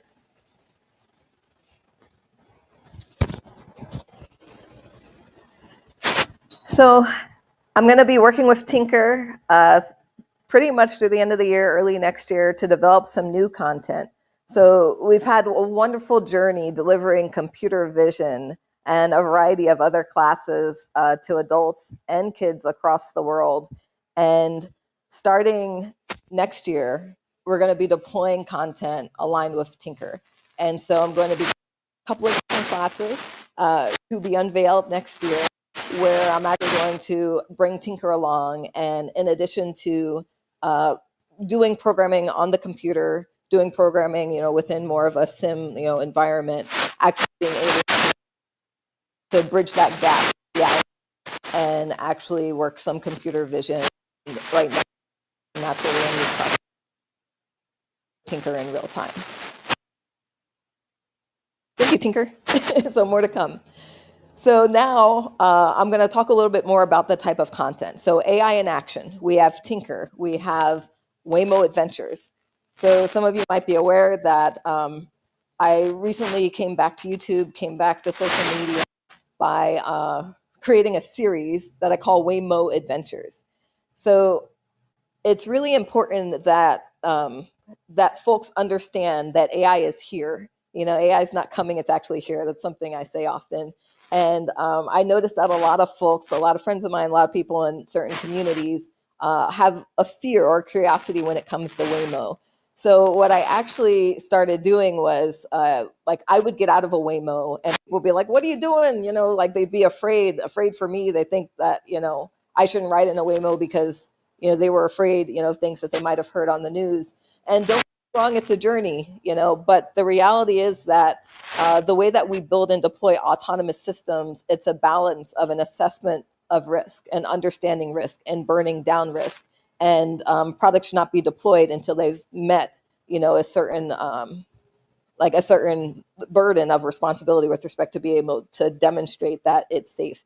So I enjoy writing in Waymos. I enjoy it because it allows me to think about what other builders might be thinking about when they build the technology. And I have started taking people on rides in Waymos with me and talking about autonomy, talking about things they're curious about, talking about things they're afraid of, and just really level setting expectations in the reality of what autonomous systems are. So the next segment is going to be Waymo Adventures marathon. And so we're going to play just a bit of some of the episodes and not the full version. Hopefully you'll subscribe to the YouTube channel and start watching the Waymo Adventures yourself if you like what you see. There are also smaller segments. Different people consume information different ways. So we cut the episodes into smaller segments for Instagram and TikTok as well. And so however you prefer to consume information, we hope that we have something available for you. And so with that, we're going to jump into a Waymo Adventures marathon.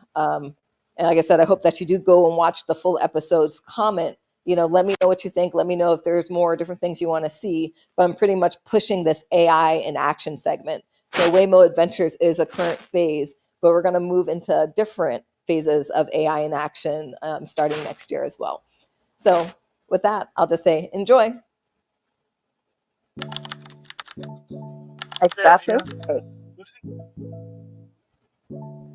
Hi, my name is Nia Jetter, and I am a roboticist and an aerospace engineer, and I have been innovating, building, and deploying autonomous systems for over 2 decades. I'm very passionate about making AI and STEM accessible to everybody, so let's see AI in action by jumping in a Waymo. Hi, I'm here with my friend Melinda. They're about to go on her first Waymo ride. What do you think, Melinda? You excited? I'm excited! Melinda, how do you feel about your first Waymo ride? Pretty nervous. Okay. But I think I'll be okay. I mean, I see them all the time. So hopefully you will.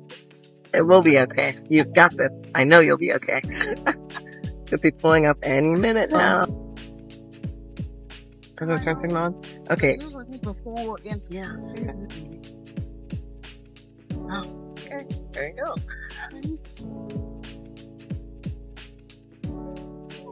So what was your main hesitation with taking a Waymo? I think the main hesitation is fear of the unknown and relinquishing total control. But if there were another human who were driving, you would still technically not be in control. So what is it that makes you feel comfortable relinquishing control to a human being, but not to an empty driver's seat?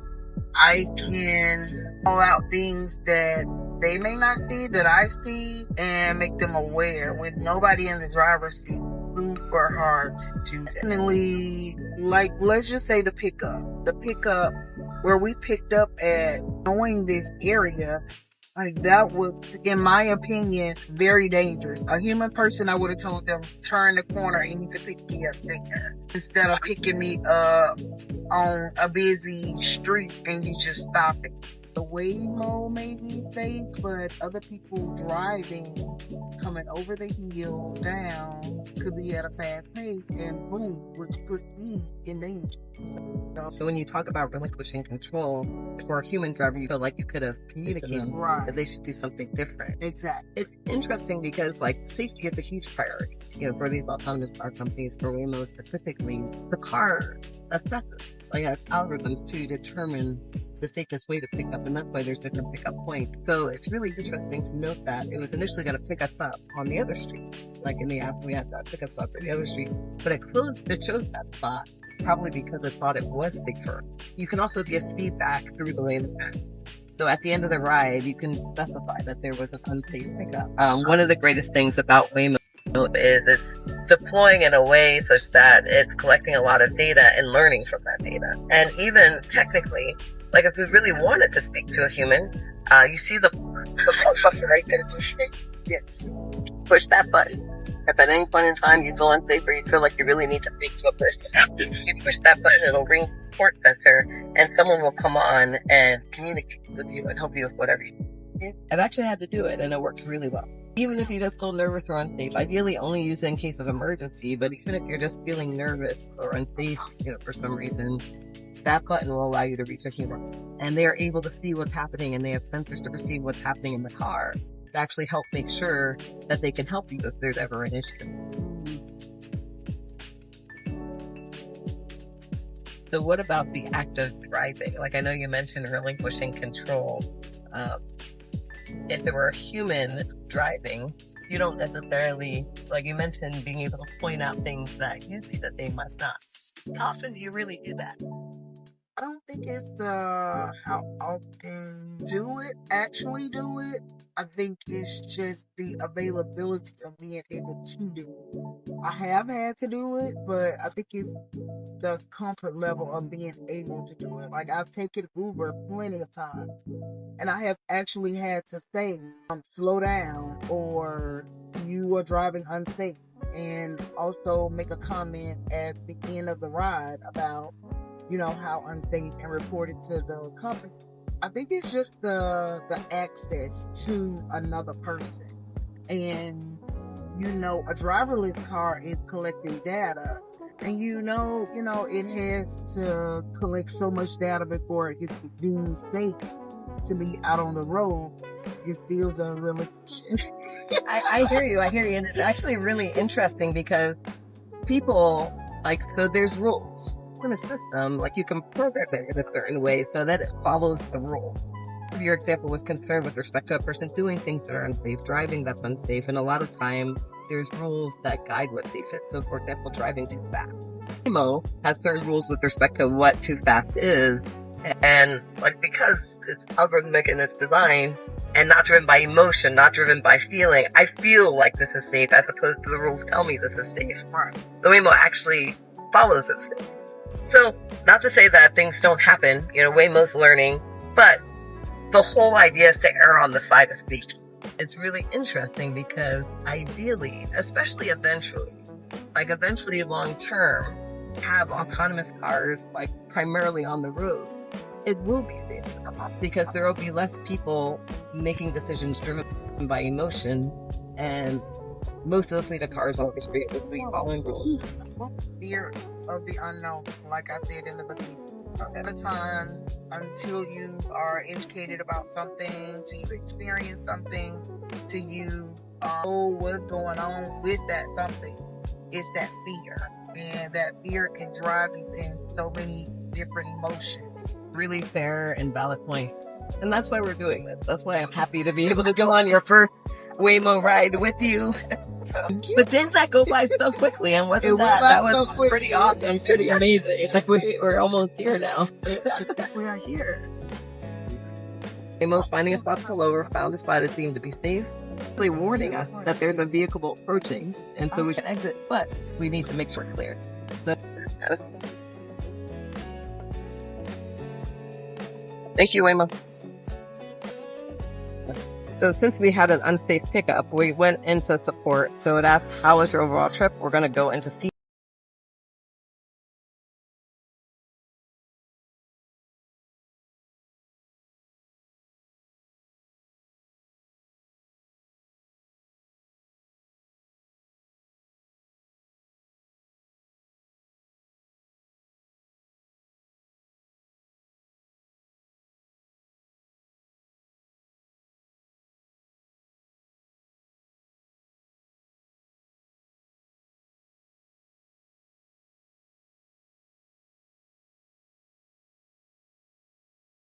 My name is Nia Jenner, and It's over here. I wonder what.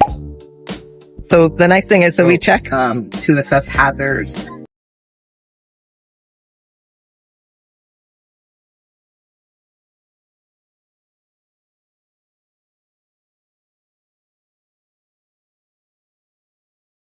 My name is Nia Jenner, and It's over here. I wonder what.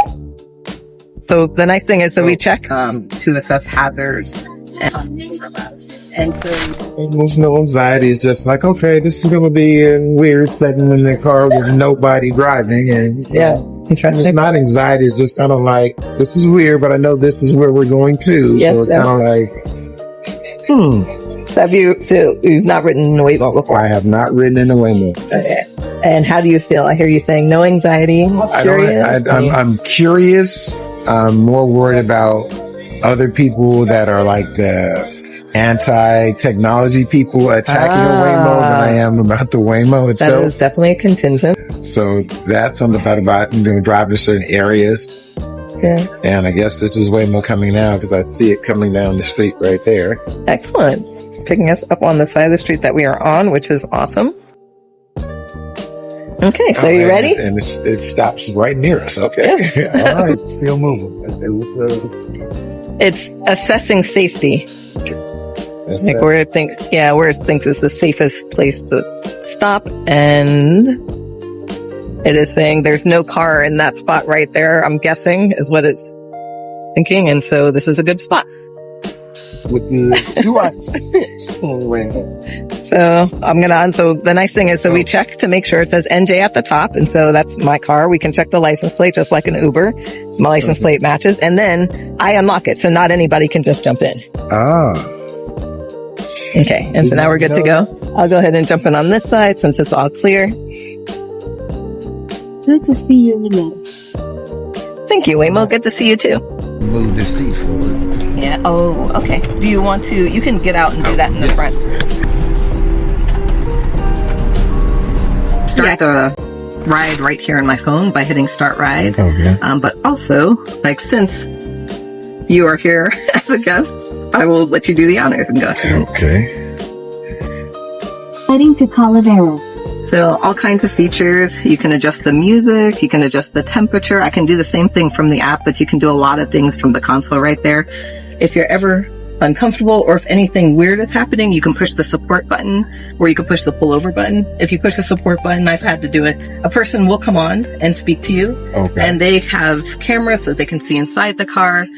They can see data with respect to what's happening, and they can actually help you out if necessary.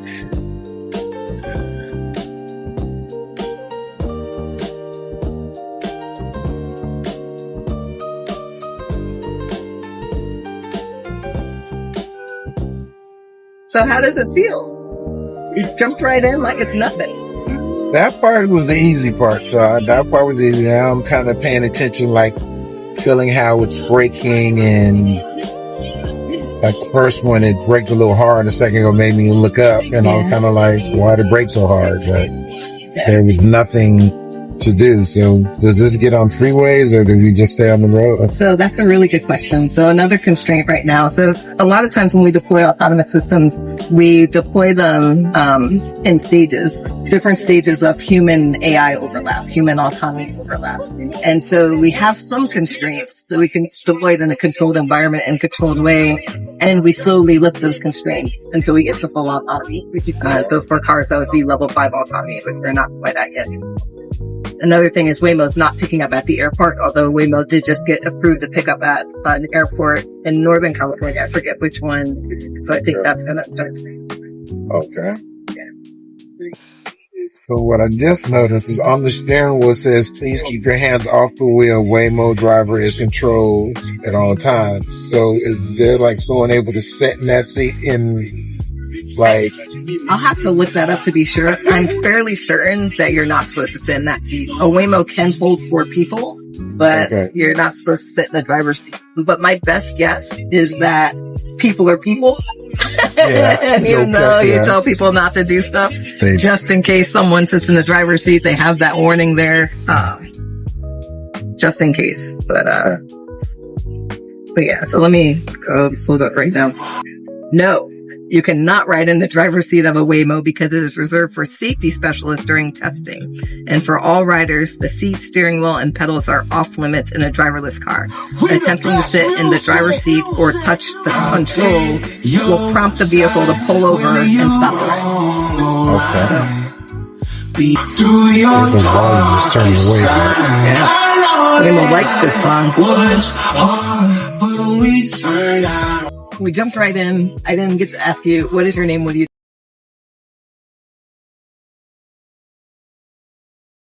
How do you feel? Nervous. Cameras, it's got LiDAR to pull over. We are off. Okay, so I think that we are ready to start the ride, or push it there. I'm going to let you go ahead and do the honors.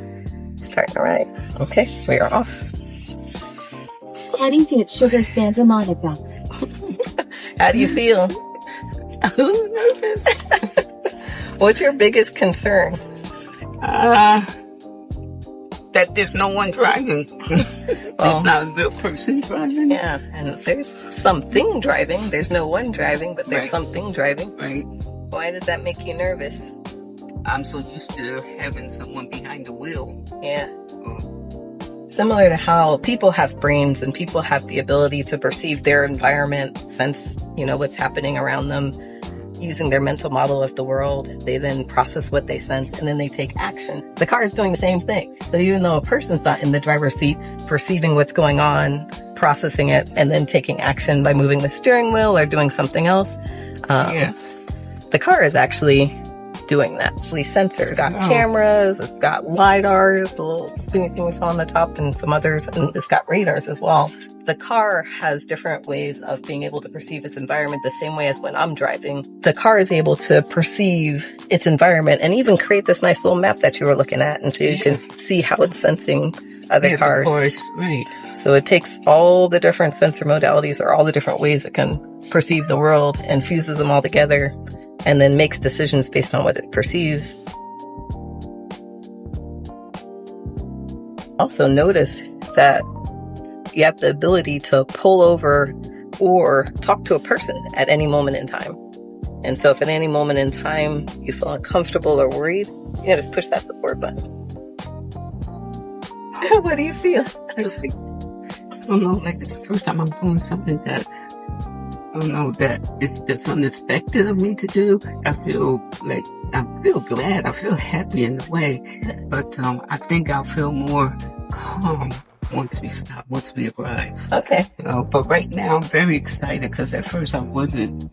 Yeah. But now as we move further and further, I'm getting there. Okay, so as you spend more time in the car, you're getting more comfortable? Yes. As we get closer and closer, okay. It makes sense what you're saying with respect to like a first time doing something, especially something as significant as getting in a car without a human driving. I know. It's okay. I won't keep reminding you. Those are the words, 4 words, without a human driving. Yeah. What makes you feel like this is something that's unexpected of you to do? because it is. I mean, me, I'll be better like be thinking of paying a cab to take me 40 minutes somewhere. Yeah, it's like, like my sister, for instance, or even Justin. I don't even when Justin hear that I rode in the Waymo, he'll be like, "What? You did what?" I think he'll be proud of you. Yeah, I know the proud part. Maybe after the shop. Yes. Okay, I hear you. But yep. And so why don't you go ahead and play around with music? You can push the button. You can see what different music options. Yep. Okay, so swipe right if you want to see the different.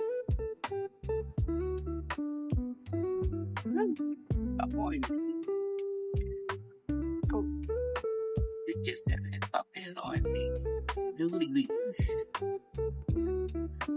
And what do you newly released? Okay, let's see what they got. You can always change your mind. We got a little bit of time for this, right? So.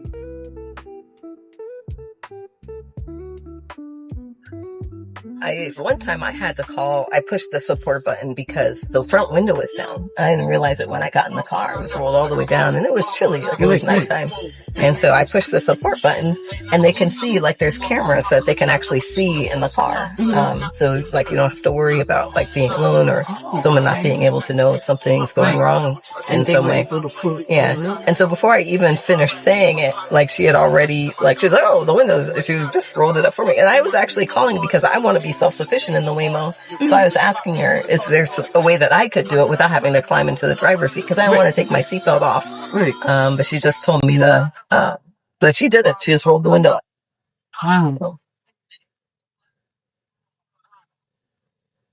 But so far, how does it feel? Like, how does it feel riding in the Waymo versus riding in an Uber, like with a human driver? It feels the same as riding with a human driver.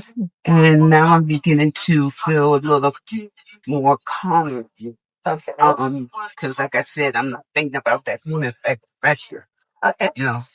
Like I'm looking out the window as if I was in Uber, So, yes, this is, Yeah, that's fair. It's like we'll declare comfort and victory once we get there.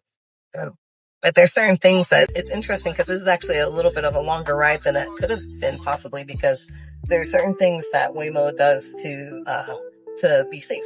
And so right now, like Waymo doesn't know how to ride up the freeway yet. And so they don't do freeway. Right. So Waymo only rides on the street. Right. And so freeway is a different type of dynamic environment. And so they got to train and test on the freeway before we can go on the freeway in a Waymo. And so we're taking the streets there. Okay. Like the Santa Monica's a little bit more, right? And so these are different trade-offs, like with respect to riding a Waymo versus riding in an Uber. But one of the reasons why I like to ride in Waymos is because I like to give Waymo data. It's like when I ride in a Waymo, that gives it another ride that like it can count as data. Right.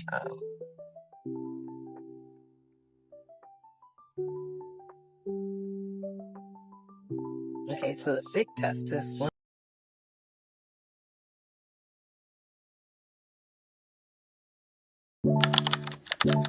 I got really good. Nervous was driving one, right? But I'm gonna.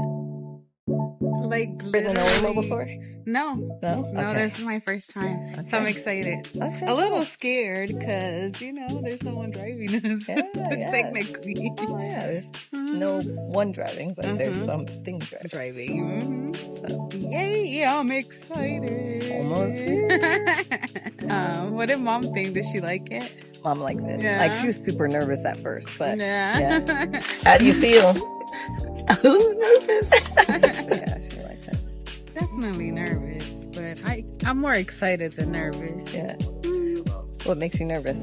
I don't know, just the fact that like literally it drives itself. Here it comes. Oh, that's so cool. I'll record this. But what I'll do is I'll unlock the car. I unlock it from my phone so you can see it's secure. You can't get in, so no one can get into the car before you.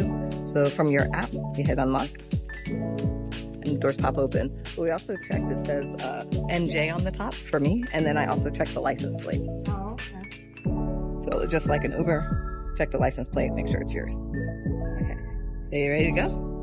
Okay. Someone Put it on your seatbelt or anything?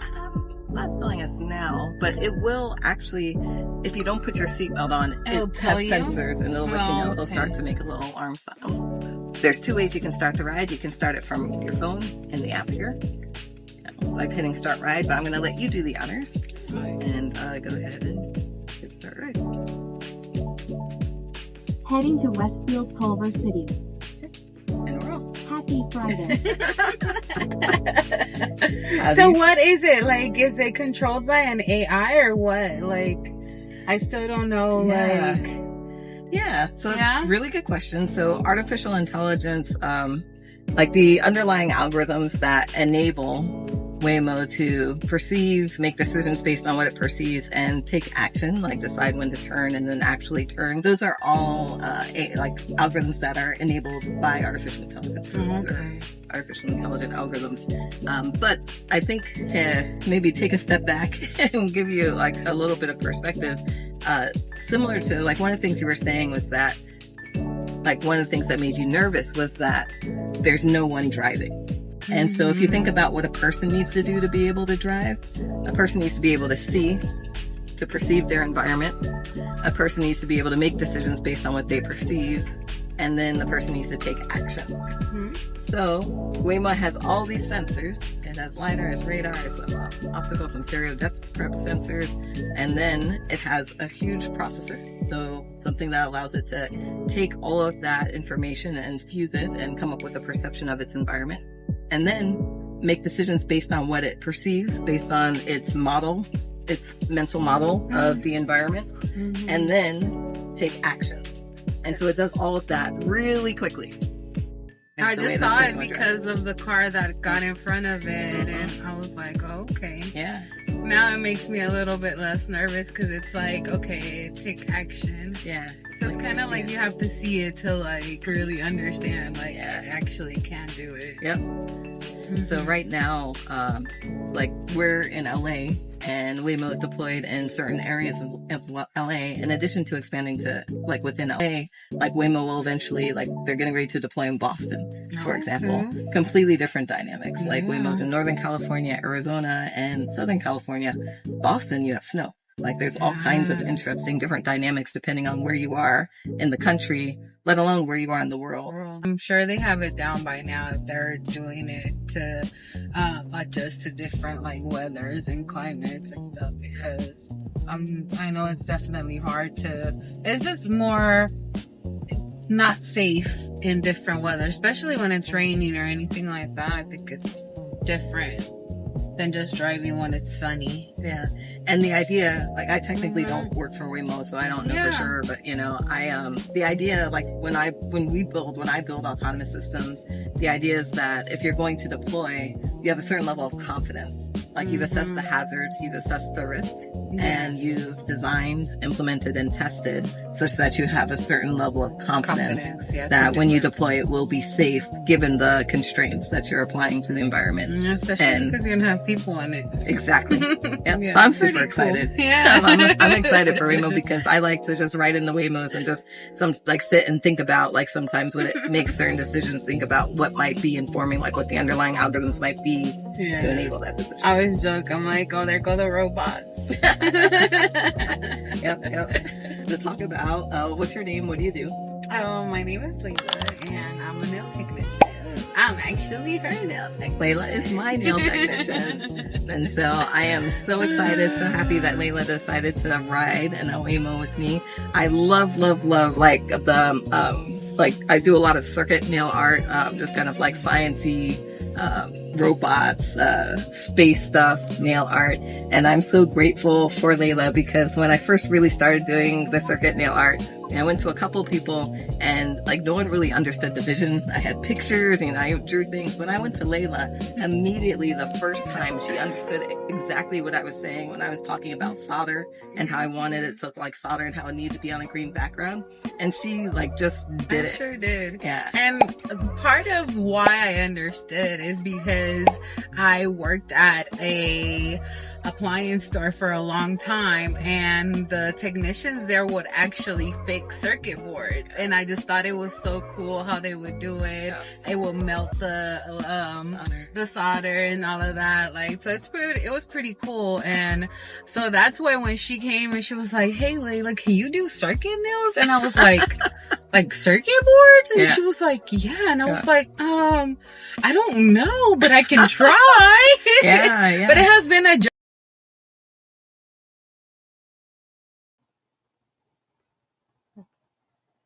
Hi, everybody. So I hope you enjoyed a taste of Waymo adventures. Very exciting. And it's funny, things change so quickly. Like certain things I said in the video, like Waymo not going on freeways. Waymos have gotten approval to go on freeways in certain cities now, including LA. Actually got an email about, I think you might have to opt into it because I got an email about that. And so, yeah, like as Waymo learns, as these autonomous products deploy and gather more data, they're able to get better and better. I talk in some of the videos about the human autonomy or the human AI overlap phase. A lot of times we deploy autonomous systems with constraints. So we can make sure we deploy with constraints that allow us to know that the environment's controlled and it meets our minimum bar with respect to safety. And then as we get more confident, as we get more data, we are able to lift some of those constraints. For example, freeway was a constraint, but now it's being lifted. Airports were a constraint, but now it's being lifted. And so if you want to go on a ride in a Waymo with me, let me know. You can email me, thinqueBytes, at gmail.com. Or if you're just, if you just have any questions, feel free to comment on the YouTube videos. I do try to be responsive when people ask questions there. So I hope that you enjoyed that. But that represents a segment of thinqueBytes where we're trying to expose people to AI in action, like really help people understand that AI is here and to get comfortable with it, as opposed to just looking at it from a distance and being curious or even being afraid of it.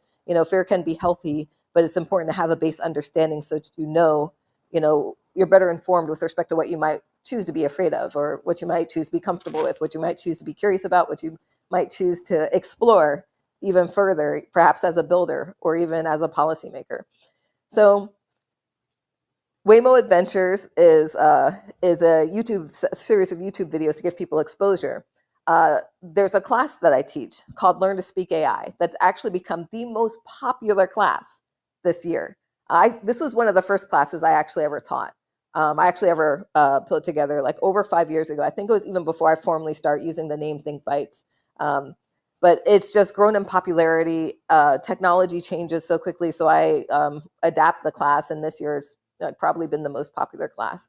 And I've even been asked to teach this class for donation. And so what I'm doing with this class is I'm scaling it into additional versions because a lot of corporations have AI mandates. And so this is a class that will be continue to be taught for donation through next year to help corporations meet their AI mandates, to help other organizations just make sure that their membership, that their employees, that their leaders have a base knowledge of artificial intelligence. And then also I teach this class, in the community, just to make sure like this class can be scaled to be taught to children, can be scaled to be taught to adults. We're going to scale it to like that's our first deployment, in a senior community is going to include this class. And this class really provides a hands-on way to learn. So it's not just someone talking at you, but there's a very engaging exercise to really solidify the concepts and help you understand what AI is and basically how it works. So now when you're interacting with certain systems, you have a base understanding of what's going on. So next we have a video that tells you more about Learn to Speak AI. If you have any interest in having this class taught, or if you know anyone that might be interested in having this class taught, in a particular environment, definitely reach out through the email link on the website, fill out the link on the website to submit your contact information to make sure you get on the mailing list. And, I'm very excited because, this base version, like I said, has been the most popular class so far this year.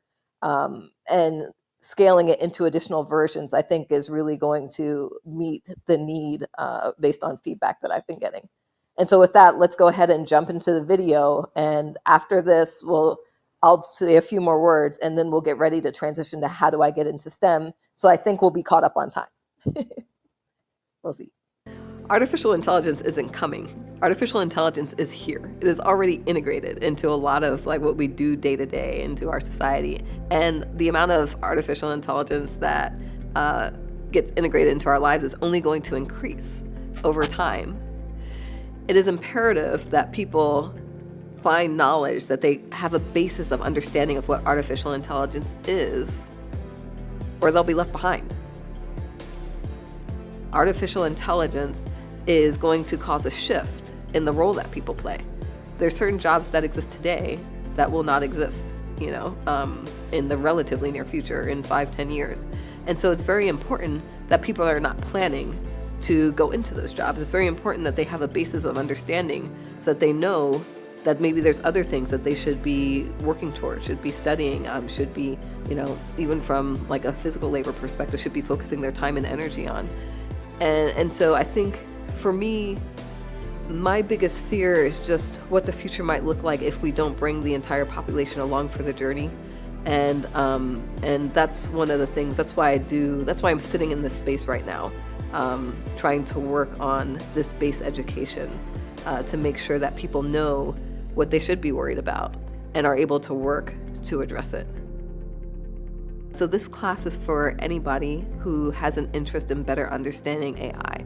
We teach a version of it that is for people who might have an AI mandate, whether they're teachers, whether they're people in the community, whether it's a corporation of leaders making financial and other decisions for teams that are aligned with artificial intelligence, but not necessarily working as builders. So for every class that we build, we have some kind of interactive component to make sure that people really solidify what they learn and they're able to demonstrate through doing, through some kind of practice, what they learn. For this AI class, what we do is we start by, in a very interactive way, talking through some definitions. And so there's 4 key definitions. What is artificial intelligence? What is machine learning? What is an algorithm? And what is predictive analytics? And so we spend actually a lot of time digesting that in a very real world way. People are able to ask questions. Like we give analogies like for things like what an algorithm is. And we make sure that everybody has a good solid foundation in a way that's easily accessible, easily understandable. And then we take that and we apply it. So people actually design their own predictive analytics algorithm. And this is one of the first classes that I built as thinqueBytes over 5 years ago. And it's evolved during that time, as the technology has evolved. And this year it's been my most popular class. And so I'm very excited to be scaling it into additional versions next year. And then also I've been fortunate to be asked to teach it, for donation. And so when I'm asked to come into corporations or foundations to teach this class in exchange for donation, it allows me to take that funding and to be able to teach this in other classes in areas where there's not easy access to this knowledge and where they might not have funding, in areas where I try to keep it free to make sure that AI is accessible for all. So whether you're a practitioner solving real world problems and using this class for that purpose, or whether you're a person in the community who just wants to solve everyday problems that you deal with just from when you wake up to go to bed, like this class is perfect for you. So, what is artificial intelligence? There's many different ways to achieve artificial intelligence. In relatively recent years, we made some advances that allowed us to really be able to utilize machine learning in a way. And so people would say artificial intelligence when they really mean machine learning. Now, we've got large language models, and so sometimes people will say artificial intelligence, but they're thinking about one specific thing. And so for me, my background is intelligent optimization. So solving artificial intelligence for me is enabling a computer, building a model and training algorithms to be able to find optimal answers to questions, optimal solutions to problems. And so there's many ways to do that. Machine learning is just one. And the important point illustrated here, because you each are going to make your own algorithm, shortly, the important point illustrated is that there's different ways to achieve a goal. And the people who are involved in developing the algorithm have a lot of influence on what that path is to achieve the goal. Hello, everybody. My wonderful AI engineers who are building super impressive algorithms. Very, very excited. as the VP, I am the VP. Michelle is the CEO of Video Company. I am very curious to see what you all have developed for us. No matter how much time I allow for this exercise, it's never enough. Like everybody, I feel like we could do this for hours. And so it's time to come back together. Now that you are all builders, fellow builders of intelligent algorithms, of predictive analytics engines, I'm really eager to see what you all have come up with. Walking around, the conversations have been wonderful. Like I love how each team is in a different space, like doing something slightly different. And I'm eager to see where you all landed. How do you make sure that you have the data? What's your model of the world? Like when you are asking for like additional information, is your model sufficient? Like does your model like well represent like what you need it to be able to solve the problem you're trying to solve? If you can't have certain data, like what's the next best thing that you can do? And so like hopefully you all have like a different perspective on that, like a better sense of what that's like to be a builder building these things. Yeah, and so like I'm just very grateful that you all had like took the time to learn. And so yeah, so hopefully this was a good introduction. Like I said, this class is being scaled into different versions, and so maybe next time we come to Atlanta, we'll teach one of the new versions of this class. And I have like 10 different case studies that I do in addition to the video, and so if you take it again, like it just reinforces and you get a different experience. And even being on a different team, like you can see how the 3 different teams came up with like completely different things, and so even just being on a different team, you have a different experience. Probably. One of the things that I love about this class is that it is a really strong opportunity to learn how artificial intelligence works. You can come into this class not knowing anything about artificial intelligence, but even if you're a practitioner, I've had practitioners at the highest of levels take this class and enjoy it and get something from it. So this class really speaks to everybody and can even be tailored to different levels. This class really makes a difference with respect to people being able to come out of it and build systems if they want to, like move on to be able to build systems, or just have knowledge to be able to really understand how AI is integrated into society, into products that they use every day. I'm just very grateful that programs like this exist. I think more educators should take advantage of opportunities like this to stay and to interact with professionals who are living and breathing the latest and greatest in engineering and technology. So I would just say, always say yes. That's kind of gotten me to where I am today, and I'm really happy with how today went and the experience that my students got here. I recommend this class to everyone. It doesn't matter how old you are, what career you're in. Information technology and specifically machine learning and AI are things that are going to be here to stay. So why not take advantage of how to use these tools? So I think this class helped me better understand better the context where other team members may be on the AI journey. So it will help me to level set first, understanding common definitions, and then being able to collectively attack a problem. In this case, solving a problem with AI. Today, I'm walking away with more information on what AI is, how we help to develop algorithms through our day-to-day activities, understanding that there are so many different careers out there that we can engage in to be a part of this forever changing world, and knowing that there's so much more to learn day by day because technology is forever changing.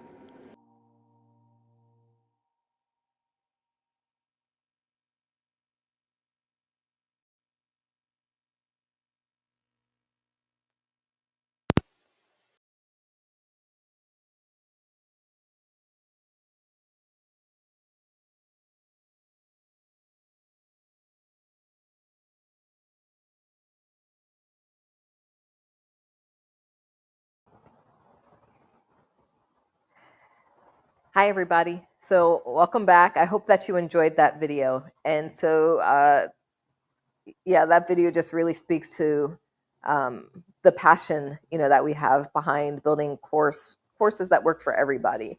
So we have courses where people can come in not knowing how to code at all, never ever written a line of code, and in 90 minutes, to 2 hours, you're writing in Python, learning computer vision basics, and actually doing something hands-on, making yourself disappear. The thing I love about the Learn to Speak AI class is because different ways. Some people love to sit and code. Some people love to design and, are highly visionary. Some people are both, you know.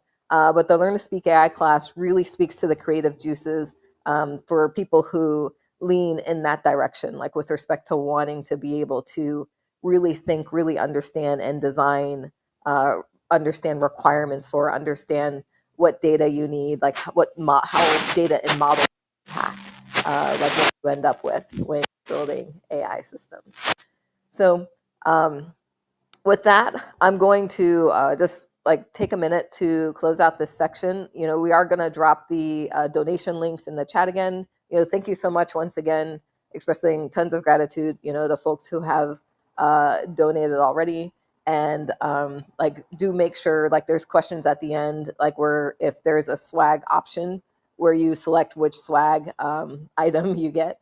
But we'll drop those links so you can see all of that again if you've joined recently. We'll also drop the survey again for folks who might be leaving after this segment.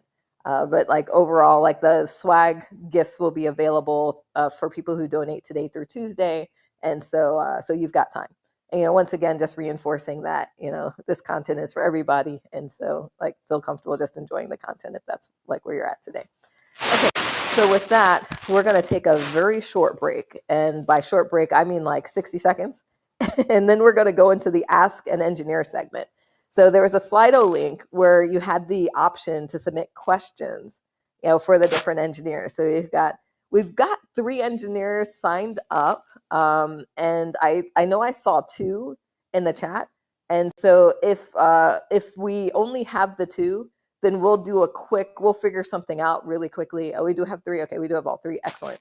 So we'll do 10 minutes each to try to make sure that we stay on schedule. And so that'll take us into the How Do I Get Into STEM segment.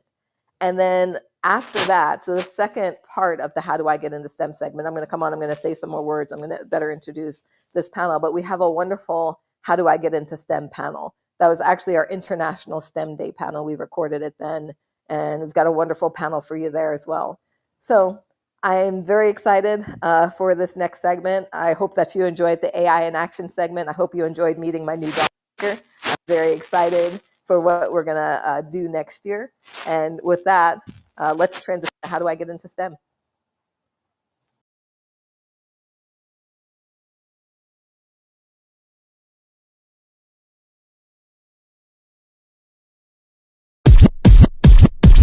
Check this out. Okay.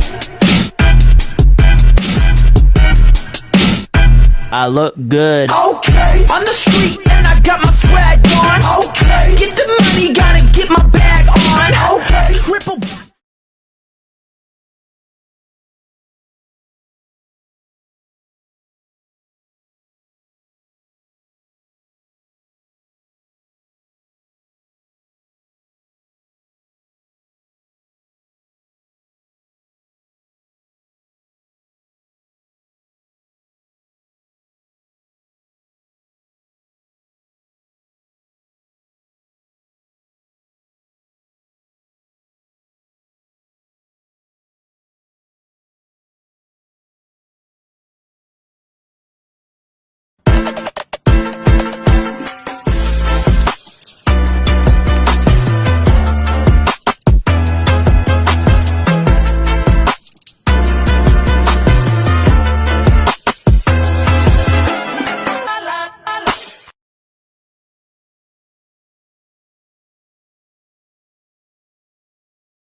Hi, everybody. So I'm very excited that we have this wonderful, let me make sure this thing's on. Yes. We have the three wonderful people, three people I'm very excited to know, to get to share with you, that are going to do what we call a speed Q&A. And so pretty much we're going to be able to ask these folks any question that you have with respect to, like, these are people that are actually like in engineering. And so if you have any question at all, please feel free to ask. I did note that there's only one question in the Q&A. And so I'm going to offer, if you all just want to throw questions in the chat, I have my computer right here. I'll be able to see them come up. We can just take questions live. If not, then I'll ask questions that I think might be of interest, like to folks with respect to this wonderful group of people that we have. And so first up, we have Caden. And so I feel very fortunate to have connected with Caden. And the way we connected, I was just kind of, like I mentioned, one of the pillars for thinqueBytes is creating and curating content. And so I realized it doesn't make sense for me, for the core volunteer team, to try to do everything. And so I look for partners that I feel like move in the same spirit, move in the same vein with respect to trying to make education accessible and creating content, educational content that works for everybody. And so I reached out to Rotor Jackets. There was a general email, and Caden, I think you were the first person to respond. I don't remember for Yeah. sure, but I think you might have been the like main person who responded first. Yeah. And so so through that email exchange, Georgia Tech Rotor Jackets developed a great drone course that we teach, or that they teach, as a part of, like, when we deploy thinqueBytes curriculum. And it's a really great class. Like, that's probably one of the most popular, as well. The kids definitely love it. And one of the things that we do, robotics kits, can be expensive, hundreds of dollars. Like, especially just for some of the base electronics, like a Raspberry Pi. These things can be pretty pricey. And so we try to come up with kits that we can deploy at a price point of about $50 a student. Not always able to do that, but like we really try to do that. And I really appreciate Caden and the Rotor Jackets team, because like they worked really hard. They worked to develop this incredible course that has two components through which the students can both experience additive manufacturing, and then also building a drone, and so, like, a mini drone that you can hold in your hand and flying it. And so I'm very grateful, to have connected with you, Caden, and very happy that you agreed, to sit in the hot seat for a little bit for the Ask the Engineer segment. Happy to be And here. so with that, hey, thanks. So let me give you 60 seconds to introduce yourself, Caden, to say more, and then I will jump in and start asking questions. All right. I'm Caden Perry. I'm a third-year aerospace engineering student here at Georgia Tech. I do a lot of stuff in the drone space. I've interned with Wing, a drone delivery company, Striker Engineering Laboratories, a electrical company, and I'm currently a Department of Defense Mod Scholarship through NAVAIR up in Maryland. Okay, excellent. Thank you. Very short, very quick. So let me just start by asking this question. Like, came in. So the Q&A links went live on Sunday, and this was the first question that came in. How important is math in STEM? It really depends on the field you're going into. Within a lot like mechanical engineering, aerospace engineering, a lot of the engineering fields, it's pretty important because you need to have some way to validate anything you're doing. You need to have some number to basically prove that you're doing something correctly. If you can't, and so if you don't know it's right. If you don't know it's right, there's not really any direction you can go with it. You need to have some way to validate everything.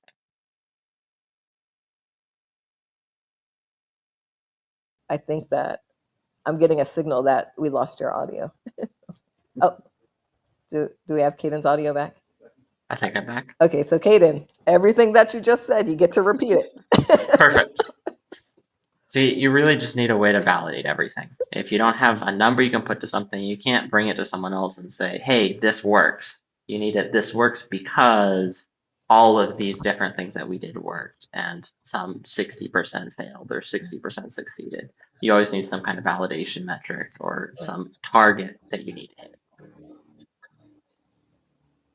Yeah. Yeah. And that's a real, I love that answer because it speaks to like, I feel like some people, I was actually talking about this with someone, on Thursday and at dinner, and like we were talking about how some people just have a mental block, like when you say math, like when you talk about Hmm. math. And we are talking about how I feel like there's a few key points where like that are kind of pivotal points in math, like one of which is when you start to like represent numbers with variables. So you start to bring letters into the game. And then another one is, calculus. And, we could go on, about a couple more. But I love that you broke it down into just like you need a way to evaluate.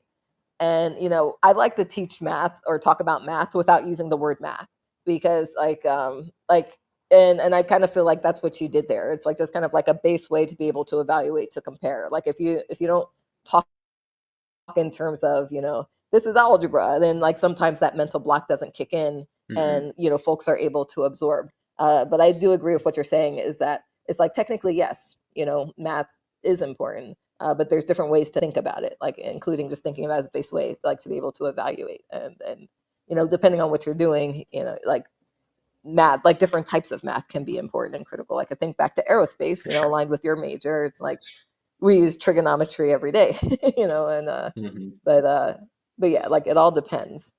So okay, thank you, Kaden. So let's see. It looks like another question came in. Um, so how do engineers detect and mitigate bias in AI? Is that something you're able to do now, or is more research needed? Do you have thoughts on that, Kaden? I think that's a very interesting question, especially right now, being in college. There's a lot of students that are using AI for a lot of things, and a lot of times it's wrong, a lot of times it's right. Mm, And you need to just kind of piece through it and find inconsistencies. It's usually not very sure of itself. If things that it's hallucinating on, you might ask it the same question again, and it'll spit out something completely different. It was probably wrong the first and the second time. Uh, but if it yeah. continuously knows what it's doing and it can walk you through all the process, you really need to just error check it, just like you would a peer. It's a peer, and you're asking the peer questions, and it's going to output some results, and then you need to go through and check its work. As long as you check its work, it can help you work towards the correct answer. Yeah. That's another like great point. Like when it comes to AI, like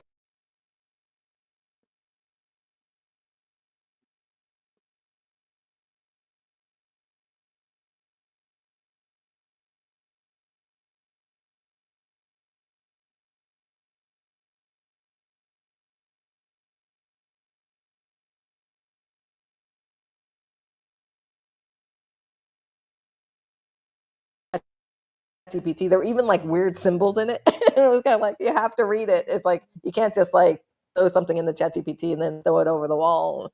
Like you have to process. And I talk about like we're still in kind of like a human AI overlap phase because the human element is still very necessary in many aspects, and I even go so far as to say majority aspects of AI. And so yeah, so I think it's really important that that people are involved. And I think we can click down and talk a little bit more um, about the reality of like bias in AI. And let me just go back to the question to make sure that I got it. Like how do they detect and mitigate bias? And so like another important thing that I think Kaden touched upon was just like how you use AI like as a person. And like it's really important that like I like to say AI is a hammer, not everything's a nail. And so making sure that like you're using it for an appropriate application in an appropriate situation, like in certain instances, like human like power, human functionality still is better. And we might use AI to help and learn, to help train, but like the reality is that you have to be mindful of when you use it. And so we'll circle back, like I'll ask that bias question again as we go forward, because I'm interested in everybody's perspective on both of these actually. And so next question, let me just check the chat real quick to see if anyone's thrown out a question. If not, then I will. Okay, I don't see any new questions, and so I'm going to go ahead and throw out my own. So Kaden, one of the things I'm really interested in is like I enjoy working with people who are very, very smart, who are brilliant people, but also kind and good teachers. And so I'd like for you to talk about a little bit about your background and what led you to be where you are today, studying aerospace and also having this passion for teaching, Hmm. for flying drones, for the role that you play with rotor jackets at Georgia Tech. Yeah, there's been a whole bunch of things over the years that have brought me to where I am now. Started when I was really young. My dad was in the engineering field, the mechanical engineering. I was always interested in like Legos for the longest time. I wanted to be a Lego designer. That was my dream job. Uh, Moved up, went through middle school, started opening my mind into more structural things, got into high school and got into robotics. And FRC robotics was kind of kind of that point where I started to really know where I wanted to go and really started to have influence of how I wanted to implement that in the world. FRC robotics, it's a really strong community of people that really just want to help each other learn and grow. And then there's also the competitive aspect to it. And that, along with, funny enough, a Marquez Brownlee video. He's a YouTuber that reviews tech that had, I think it was a Tesla Model S with the DJI FPV drone in it. And I was just amazed that the technology even existed for drones to have cameras on them that the pilot could see through and fly. And so just started to go down that rabbit hole and took me into some science fairs, designing drones, eventually into aerospace engineering, where I wanted to do stuff in the UAV, unmanned aerial space. And then that brought me to rotor jackets. And with the stuff I've done through First Robotics and the teaching and how that Yeah. is important to me, I wanted to continue doing that through my career. Okay, excellent. And then before, just a couple more quick questions. Can you tell us a bit more about the Rotor Jackets organization? Mm-hmm. So Rotor Jackets is a group on campus that was really founded to provide a hobbyist space for people to just tinker with things that fly in general. We also have some people that fly, that drive cars around and stuff, but it's just anything that gets up in the air. It's a huge barrier of entry to a lot of people. There's a bunch of electronics, there's some controls things, there's the pilot skill involved, there's the cost barriers, and we just try to remove as many barriers as possible and just get people hands-on with different vehicles, whether that's airplanes, quadcopters, autonomous vehicles, and just let them get them in the air, let them crash them, let them break things, and let them learn how to fix. To like really learn how the thing works by having to put it back together and get it working. And that's really how we build up a lot of our pilots. Yeah. I love that. I love the idea of I always tell people it's okay to make mistakes. And you'll hear this in the how do I get into STEM panel as well. Like mistakes are how you learn, and so sometimes you need a safe environment to be able to make mistakes, to be able to break things, and then to be able to learn from that. And so I love that you characterize Rotor Jackets as a safe space. And even for the Learn to Speak AI class, I always tell people this is a safe space to ask any question that you have, to make mistakes, to mess it up, because I feel like it's okay not to know things, and the way that you learn and become expert at things is by asking questions, by making mistakes and learning from them. Sometimes the strongest lessons that you learn are from breaking things, making mistakes, yeah, and then doing better next time. Yeah, So building off of that, like engineering, that the whole field in general of engineering, it's really just learning how to figure out something you don't know. yeah. It's like there's aerospace, there's mechanical, there's electrical, but really across all of that, it's just learning how to think in a way that lets you solve an unknown. Yeah. No, that's an amazing characterization. Yep. Yeah. Okay. So let's see. Okay, so I'm trying to keep us on time, and so I will just ask you now, before we move on to our next speed Q&A.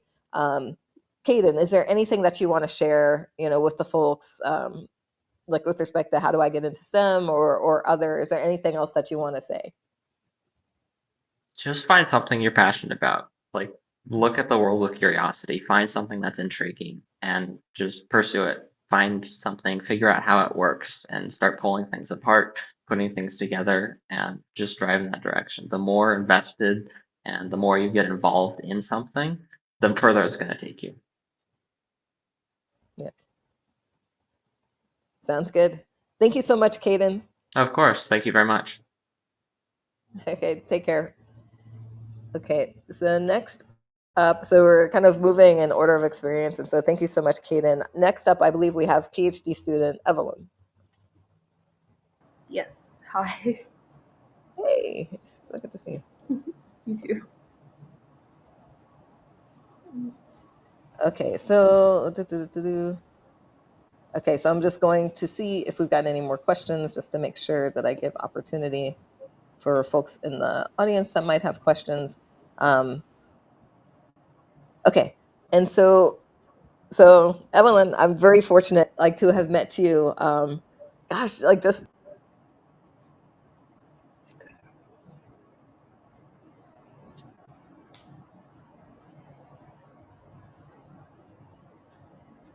from the first conversation we had, I felt like you were a kindred spirit, and so I'm very excited to like, even though like I've met you relatively recently, very excited to be connected with you and to have the opportunity to have you answer some questions here today. And so Evelyn is a PhD student in robotics. So she's gotten her master's from CMU, undergrad from Howard, if I'm correct. Yeah. And then is currently in PhD program at University of Washington. Okay, excellent. And so, but I'll give you 60 seconds to introduce yourself, and then we'll jump into some questions. Okay. So hi, my name is Evelyn. I am currently a PhD student at the University of Washington, but I've started that in August. So this is quite the pivot for me. My background is usually software. So through undergrad, through my master's, I've pretty much been with Apple for most of my summers, like working on watch and health stuff. So that was about 3 summers, but I pivoted to NASA the next summer to kind of get a little more past just creating UI. And now I'm affiliated with MIT Lincoln Lab. I work on agent-based model simulation, and I'm just moving slowly towards robotics, but my research area would be human-robot interaction, since my master's was in human-computer interaction, and I'm hoping to find ways to keep humans in the loop while dealing with autonomous systems. Yeah. Okay, excellent. And so I'm going to ask the same first two questions because these are actually really good questions. They're really good fundamental questions. And I think it's worth it to get the different takes on it. So I'm going to ask you, how important is math in STEM? What are your thoughts?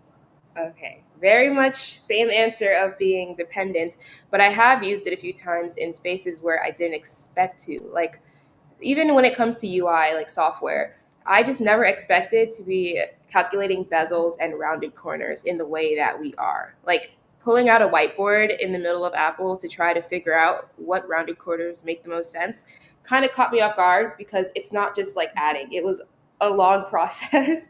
So I think it is important to what you're doing, but I also think with the knowledge that we get in school, it's enough to prepare you to quickly adapt in the areas that you're going to go into. So yeah, my school math made me realize I can calculate corners.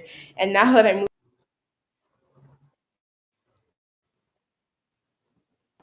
is it good? Ooh. Sorry, can you hear me? Uh-oh. Is it just me or like, can you guys hear me? Issues.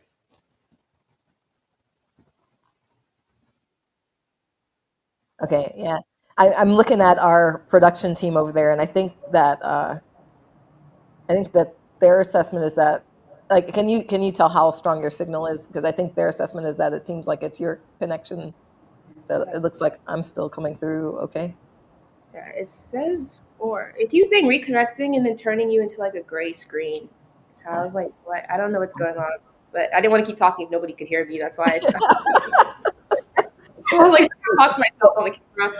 But Yep. but yeah, pretty much it's definitely dependent on what you're doing. And the school math you learn is preparation for you to go into the field and advance that when you're specializing in the thing that you're going into. So I'd say it's important to learn how to adapt quickly with the knowledge you were prepared with when you're doing school. Okay, excellent. Yeah, and I just got a ping saying that they can see and hear both of us. Like at least one person can. So Okay. So thank you so much. Yeah, and so I've already given some commentary there. So just to move it along, I'm going to go ahead and I'm going to ask you this next question as well. How do engineers detect and mitigate bias in AI? Is that something you are able to do now, or is more research needed? Okay, so I take accessibility very seriously, and my work is around assistive technology. So a lot of the times, I've noticed that there is a lot of bias when it comes to disabled users, and the ones that people tend to focus on are race, gender, religion. But there are a lot of things that are still happening, but we're focused on like top three in their minds. So the AI guardrails currently don't protect against everything. So it's all within model training. And I also believe diversity in the people training the models and just mental models of those individuals. So I think things can change right now. It's the fact of, do they want it to change in that way right now? Like, do you want to train the model to not be racist? I don't know. Like, to me, it's just, I think Yeah, hey, that tell it like it is. like it's true. Yeah. Like, this can happen. It's just what are the priorities of the corporations that are outputting them? And once you can see the alignment and goals of an organization, you will see that their model usually reflects what they're actually moving towards. So research will always be needed for this because as AI advances, new things are exposed that we've never seen before. So I will say yes to the research, but I also think we do need to start talking to a more variety of users and have those types of engineers on these projects instead of just like the same set of people all the time. Yeah, and I'm going to lean into that. Let's sit in this space for a little bit because, like it's really interesting to me. So, like having been on this journey, like across multiple different platforms, deploy things into production for some time, I think about it often. And it's like the way that you kind of ask the question is like, unless they don't want it to change, like sometimes you can't help but to wonder that. And it's interesting for me because from my experience, like I've been in rooms where it truly is like each individual is the sum of their experiences. And so sometimes it's not a matter of whether or not they want it to change. Don't get me wrong. Sometimes it is. Like sometimes it absolutely is. Like I have definitely been in environments where people clearly don't want it to change and are just trying to like keep a status quo, to keep certain things, a certain way. But at the same time, I'd say that I've been in even more environments where people are the sum of their experiences and they're blind to what they don't know, to what they haven't experienced. And that's why it's important to have a variety of people in the room, to your point, and to points that have been made, like I think throughout the day, with respect to like, if you have someone in the room that represents a different perspective, then that helps you to avoid, blind spots. That helps you to make sure that what you're building truly is for all.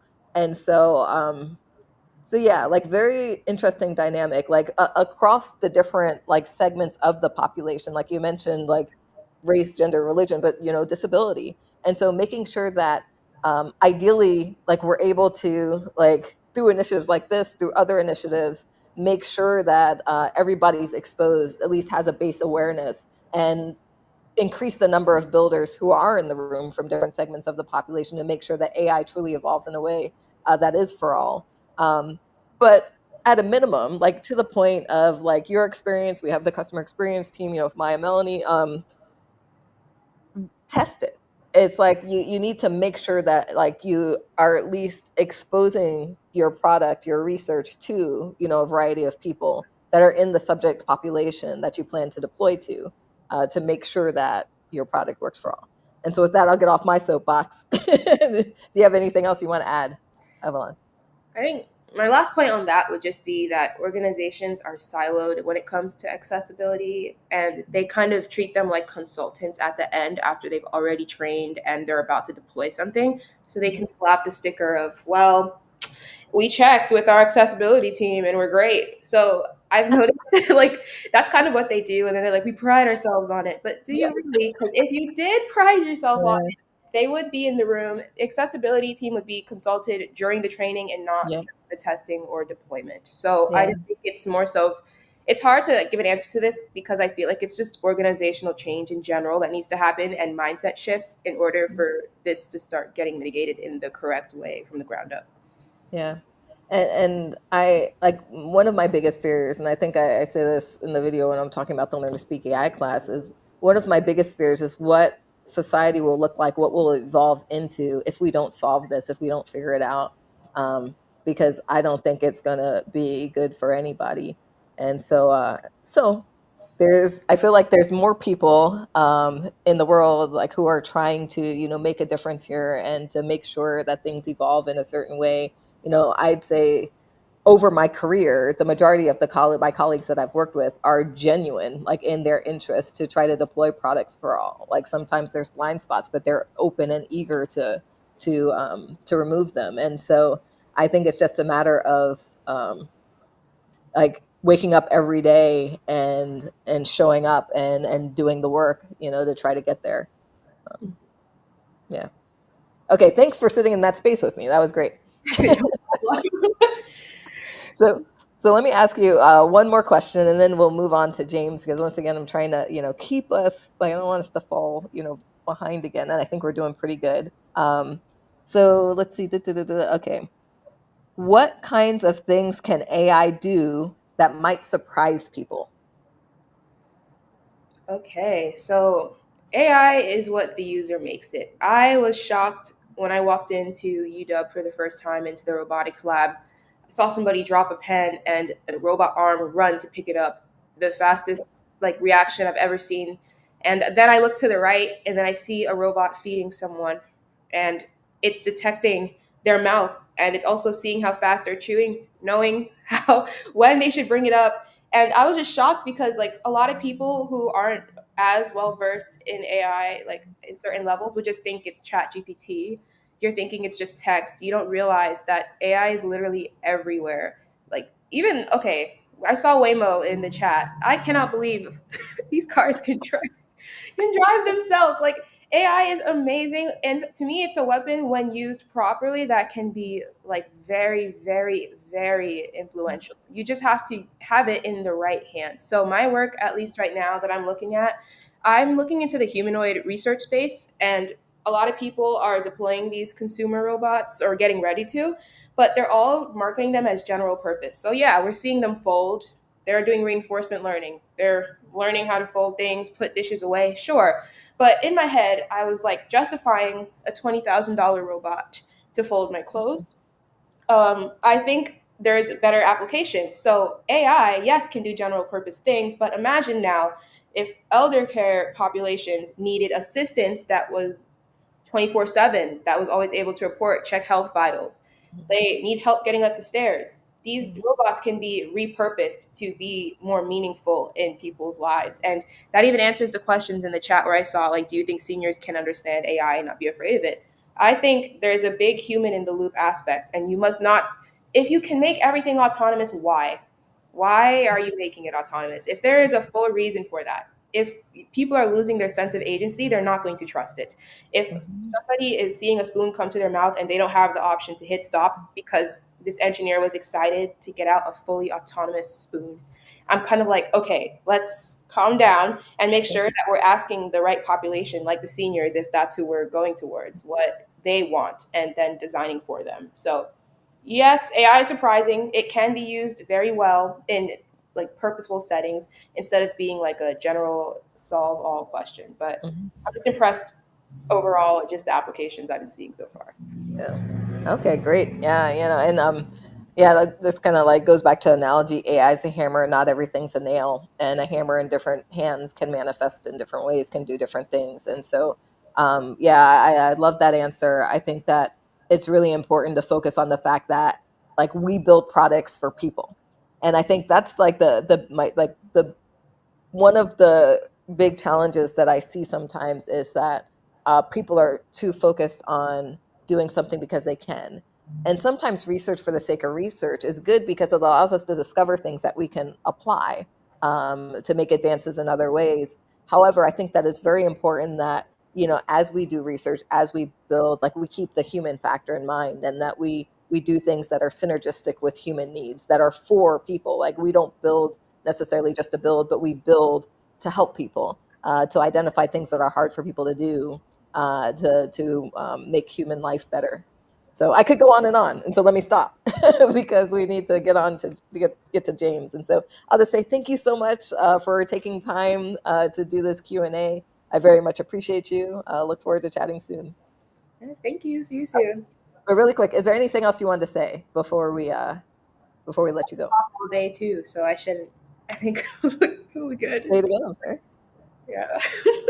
I'm okay for now. I feel like I got a lot off my chest. Good. Hopefully this was a healing moment. It was. Thank you. Okay, thank you so much. Okay, so next we have James. So let's see. I'm trying to mind the chat as well. This is I see. Okay, yep. There's some chats in there. But we're gonna go ahead and transition into bringing James in. So James is someone that I've known, gosh, for a bit. Like I don't know how many years now. Like let's just say a few years. Like we both met at Amazon, on a team, and like James is very impressive, like both from his knowledge base and his just kind of like casual cool demeanor in like in just kind of like moving through the world. He's the perfect, like there's certain personality types that I feel like are really good for safety engineering, like people who are very detailed oriented but then also like really calm under pressure. And like James has a lot of the qualities that I feel like make a really good strong safety engineer, systems engineer, leader in general. And so, with that, I'll pause. So James is also a volunteer, thinqueBytes volunteer, in addition to being a practicing roboticist. And for the sake of time, I'm going to go ahead and let James take 60 seconds to say more, to introduce himself, and then we'll go into some questions. Thank you so much, James.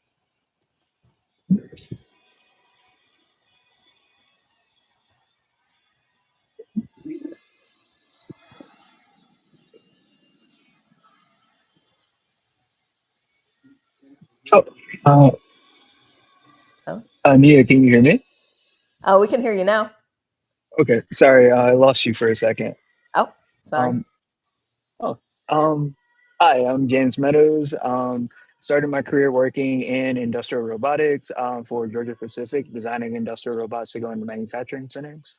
After doing that, I moved over to Amazon Robotics, doing robotics for fulfillment centers and also just different air sites and things of that nature. And finally, currently work in autonomous vehicles, designing ways to make vehicles more safe for different end users and things of that nature. My educational background is got a bachelor's in electrical engineering, and I'm finalizing my master's in computer science. Okay. Excellent. Thank you, James. And so now I'm gonna let's see. I'm gonna go to the Slido, see if we got any new questions. And so we did touch upon the question with respect to, do you think seniors can understand AI and not be afraid of it? And there's another note with respect to, when we were talking about like different segments of the population, we need to make sure we reach, being inclusive of the aging population. And so, do you want to start off by saying a little bit more? Any thoughts on that? Yeah, absolutely. I think with any different type of like use case for AI and things of that nature, it needs to kind of be designed specifically for that use case. So to answer the question specifically about seniors, I think that there are certain different elements that you need to think about when designing AI for seniors, and from a kind of user experience standpoint to make it more usable for that different type of population, things of that nature. Thinking about it from kind of like a systems engineering standpoint, you need to kind of develop a concept of operations. So just understanding kind of like what you're designing this thing for, and then developing requirements on just kind of like, okay, to make this thing work, I need to do these things, and these are the things I must have in my system. Mm, yeah. Okay. Excellent. Thanks so much, James. I like being mindful of the time. I'm going to jump to the next question since we've, I think had some good discussion there. Uh, So I'm going to start at the bottom of the Slido to try to make sure we get to them all. Where do you think AI will help regular people the most in everyday life? Oh, that's a very large question. I think AI will help people in a lot of different ways. I think like one major way would be like autonomous vehicles. I think that like having autonomous vehicles allows us to create like a kind of like utopia in the sense of like avoiding just different car crashes, like a major like reason for fatalities is just car crashes. I think that by using artificial intelligence, it allows us to just be able to have a system that just doesn't make mistakes as humans would and things of that nature. And I think that just within that there are a plethora of different other applications that AI could just like help and make things a lot better for people. Yeah. Yeah, no, that's a really good point. Like with respect to autonomous cars, that's one of the reasons why I'm fascinated by them. Is because like just imagine a world where there's a lot less car accidents, like drastically less. Like I think car crashes, I read a statistic the other day, are one of the leading causes, of death in America, and autonomous cars truly will help with that. Like to your point, James. Other things that I might add, things that came up in Darren's Waymo Adventures video are, just being able to just relax and drive home. And so different causes, like different things that happen to people in cars. Certain people want to go out and enjoy adult beverage, and then now you don't have to worry about driving home. Certain people get pulled over by the police and have issue. If, you're dealing with autonomous cars, it's like that's, uh, element that will be at least minimized, if not removed. And so yeah, like there's a lot of benefits to regular people from AI, particularly like I think autonomous cars is a really strong example. So thanks for that, James. Yeah. And so, I do want to ask you the how important is math in STEM question, because I think that this is, like I said, a good one to get different perspectives on. Um, and so I'm going to throw that out there. James, how important is math in STEM? Yeah, absolutely. I think math and science is very important to just engineering as a whole.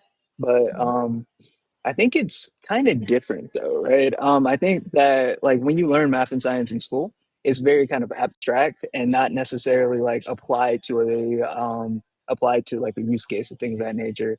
As you kind of like matriculate into like engineering classes and things of that nature, you start to take those mathematical concepts and apply it to actual things.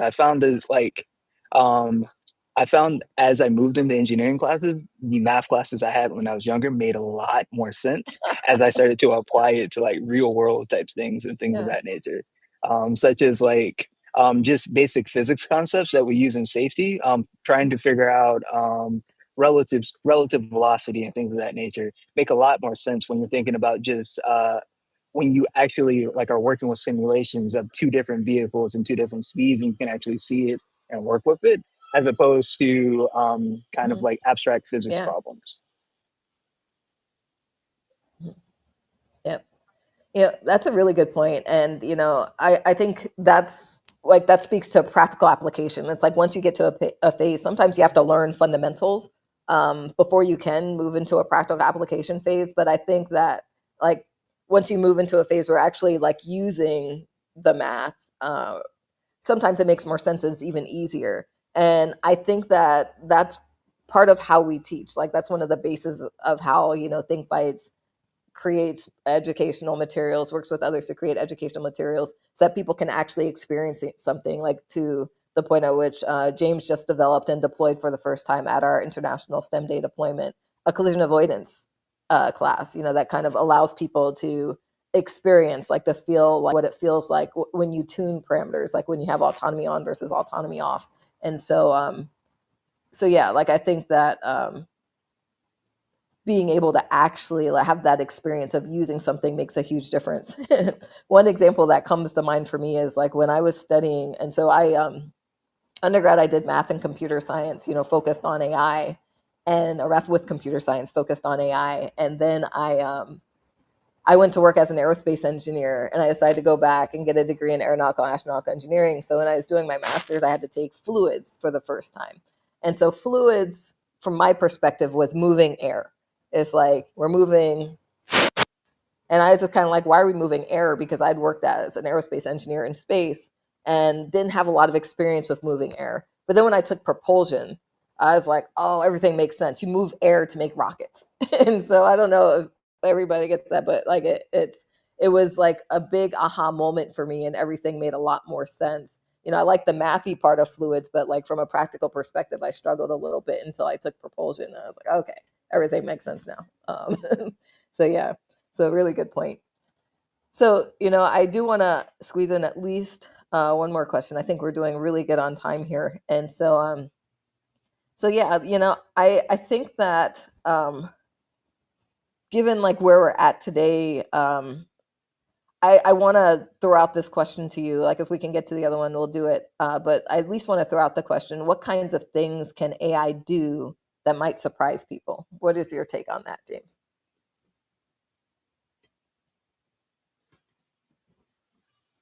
I'm sorry, Nia. Could you repeat the question? What types of things? And thank you, James. Like, I know James actually like had a sudden change of plans, and so he's flying today. And so thank you. I think that you're joining us from the airport, and so looks like it anyway. Like, if Yeah. not, then okay. But what are some things that AI can do that might surprise people? Yeah, I think one thing that AI can do that can surprise people is kind of just how rapidly it can learn.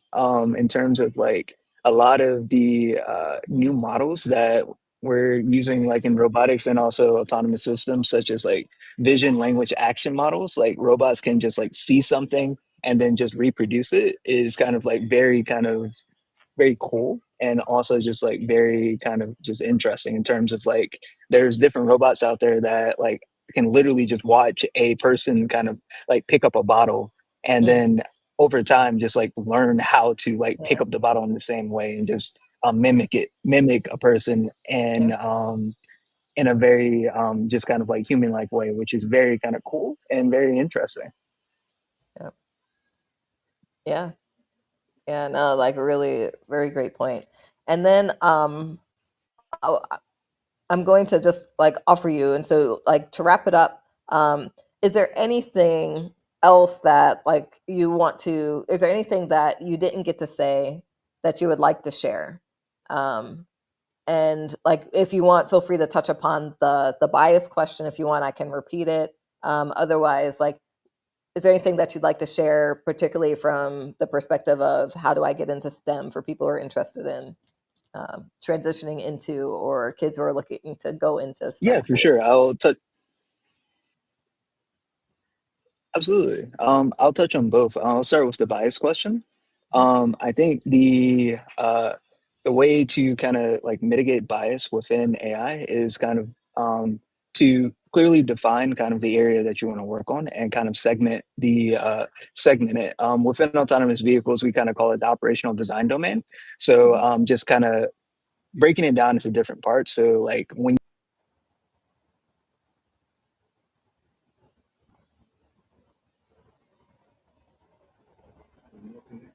Oh, I think we might have lost James. Um, okay. I was really curious to know his perspective on that too. Mid sentence, what is he gonna say? But yeah, no, we'll be all right. We'll give it maybe 60 seconds or so, see if we can get him back. Um, but yeah, I really like that we were able to get different perspectives on like certain fundamental questions. Like, I love that the first question that came in pretty immediately was like, how important is math to STEM? And I love the way that where we went with that. And so there, it looks like we have James back. So hi, James.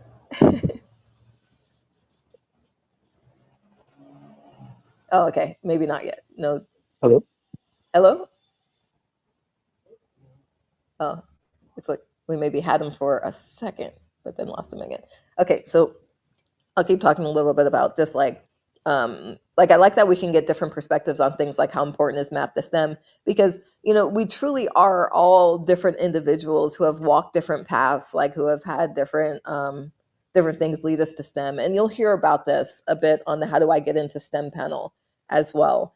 And so like it's a wonderful panel, of a group of folks who, have different experiences. And, I think, is James back? No, okay. I thought I saw it. Okay.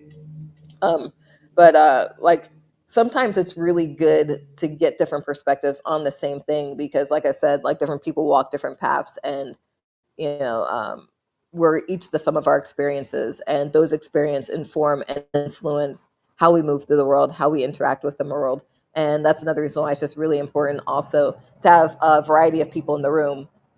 When you have all the same type of person in the room, sometimes they overlook things, and I could tell you stories. For the sake of time, I won't right now. But I've had quite a few experiences just on my own journey, and it's led me to a place of like being able to quick sort or to quick filter.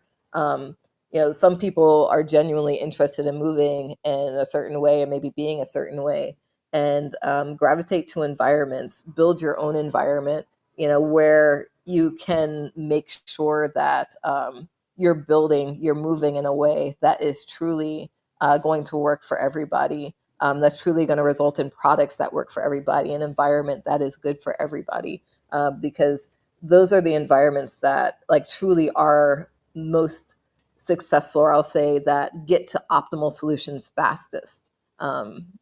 So yeah, with that, I'm going to go ahead and I'm looking to see, does it look like we might get James back? Okay, we're going to get ready to transition to the panel. So this panel is just under 40 minutes. And so this is going to be the last thing on our agenda. And so before we do that, I'm going to close us out after the panel. And so please, stay around like after the panel for a few minutes.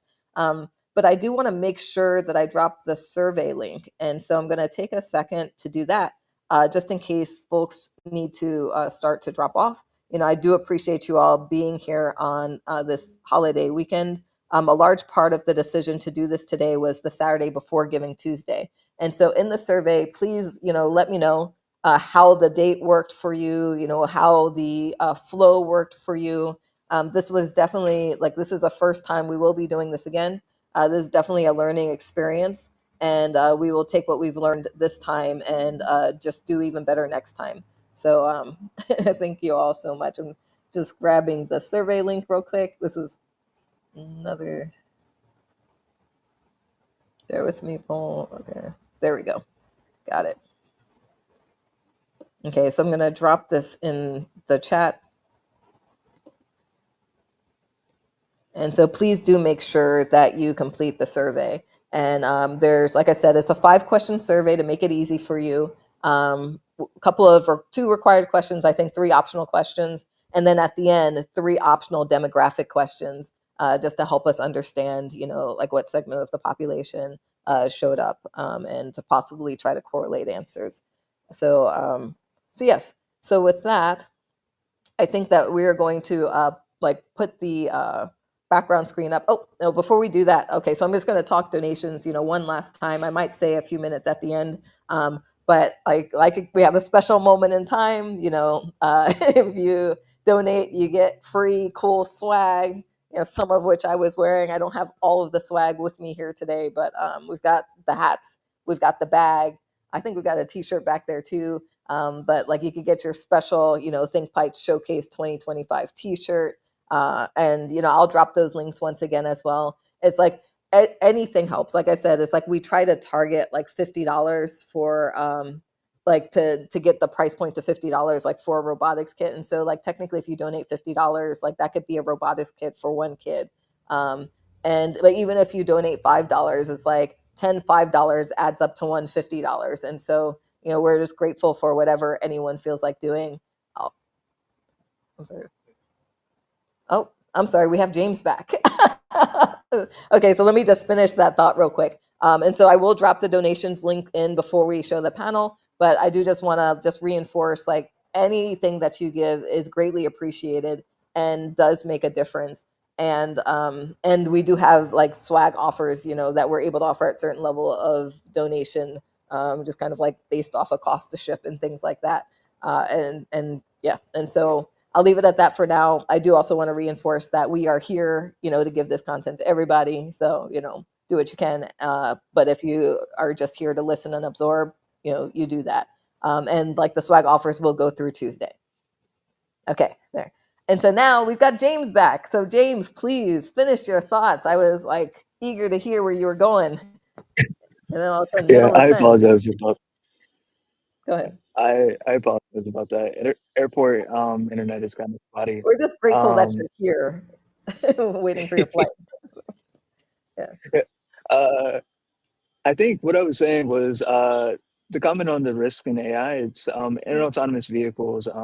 You the way you eat an elephant is in parts. So we kind of create subsets of what we call an operational design domain, or where we expect the vehicle to operate in. So when you are first working with an autonomous vehicle, you start with like a very small kind of area. Mostly kind of like an area where weather isn't necessarily a factor, such as kind of like just a city street in Arizona.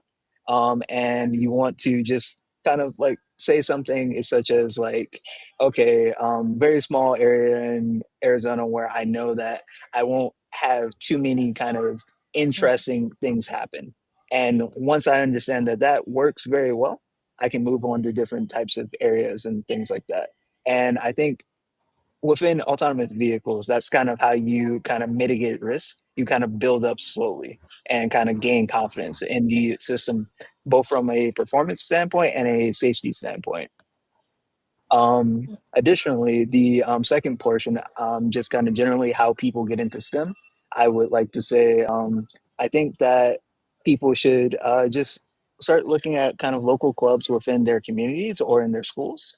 I started STEM through working, working and also joining my school's Lego Robot Club, and that kind of like started a kind of lifelong passion of me working in robotics. And so just like trying to find those areas, like what if it's not like within kind of your school, just like maybe a local community center and things of that nature.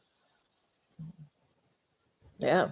That's great advice. Yeah. And yeah, just like look in your area, like see what's available. Like we're trying to like go and reach, like that's another thing that we do, with the funding is we go and try to reach areas where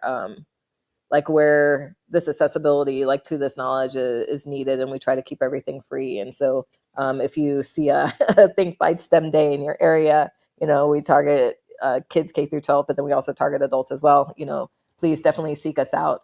If you sign up on the website for the mailing list, you'll get notification when we're doing stuff. And yeah, and like even like if you have feedback in the survey with respect to additional things you think we should be doing, or if you want more information, please don't hesitate to let us know. But yeah, no, James, I think that was a really good way to like to end your segment on how do I get into STEM Q&A. It's like just look around and see what's happening in your community. Like I've had so many people tell me that like this one interaction as a child like completely changed their direction with respect to what they chose to do. Like exposure truly matters. And like the whole AI in action segment is about exposing people to AI in a way that helps them understand and be comfortable with it, and maybe even hopefully even shift into being a builder. Or someone who influences policy or who influences decisions when it comes to AI, because base exposure and understanding like helps people know just like what's possible. Um, okay, so with that, I'm going to say thank you so much, James. Have a safe flight. Thank you for making time. Appreciate it. And we're going to get ready to go into the panel, into the how do I get into STEM panel. And we are on perfect time right now. Like I'll come on for maybe 5 minutes after that, and we'll probably close a couple minutes early. So we're gonna go to the ThinkByte screen while we load that up and get it going. But that should be starting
question that you could ask that you might be interested in with respect to these people who are actively working in STEM to get insight on how you might want to get into STEM, what their careers are like, or just anything.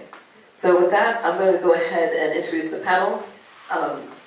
So first, as moderator, we'll have Dr. Maya Lester.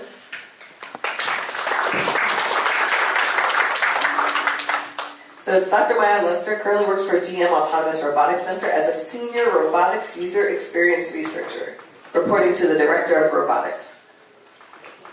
Maya recently earned her PhD in industrial engineering with a focus on human factors, specifically cognitive engineering from Purdue University. Her research expertise is in the areas of human-robot interaction, human autonomy teaming. She also earned her BS and MS in electrical engineering and industrial and systems engineering from Mississippi State University and Rochester Institute of Technology, respectively. In addition, she holds a board certification as an Associate Human Factors Professional, AHFP, through the Board of Certified Professional Ergonomics. Welcome, Maya.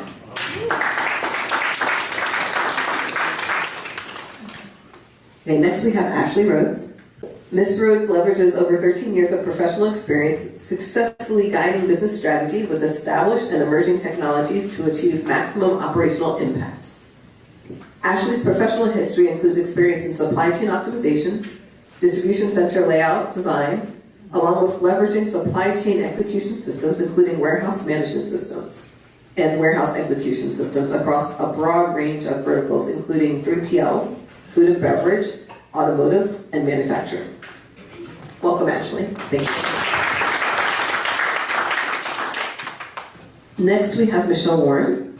Michelle Warren is a mid-level electrical engineer and software engineer with a strong passion for perception systems, bulk electronic systems, namely transmission, and STEM-powered community outreach.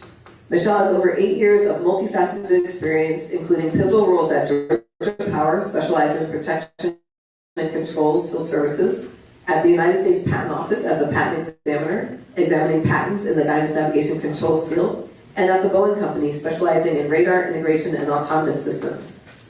Her experience in machine learning, sensor fusion, perception systems, and material science is demonstrated through impactful internships and graduate research, and through her patent, which is in her bio.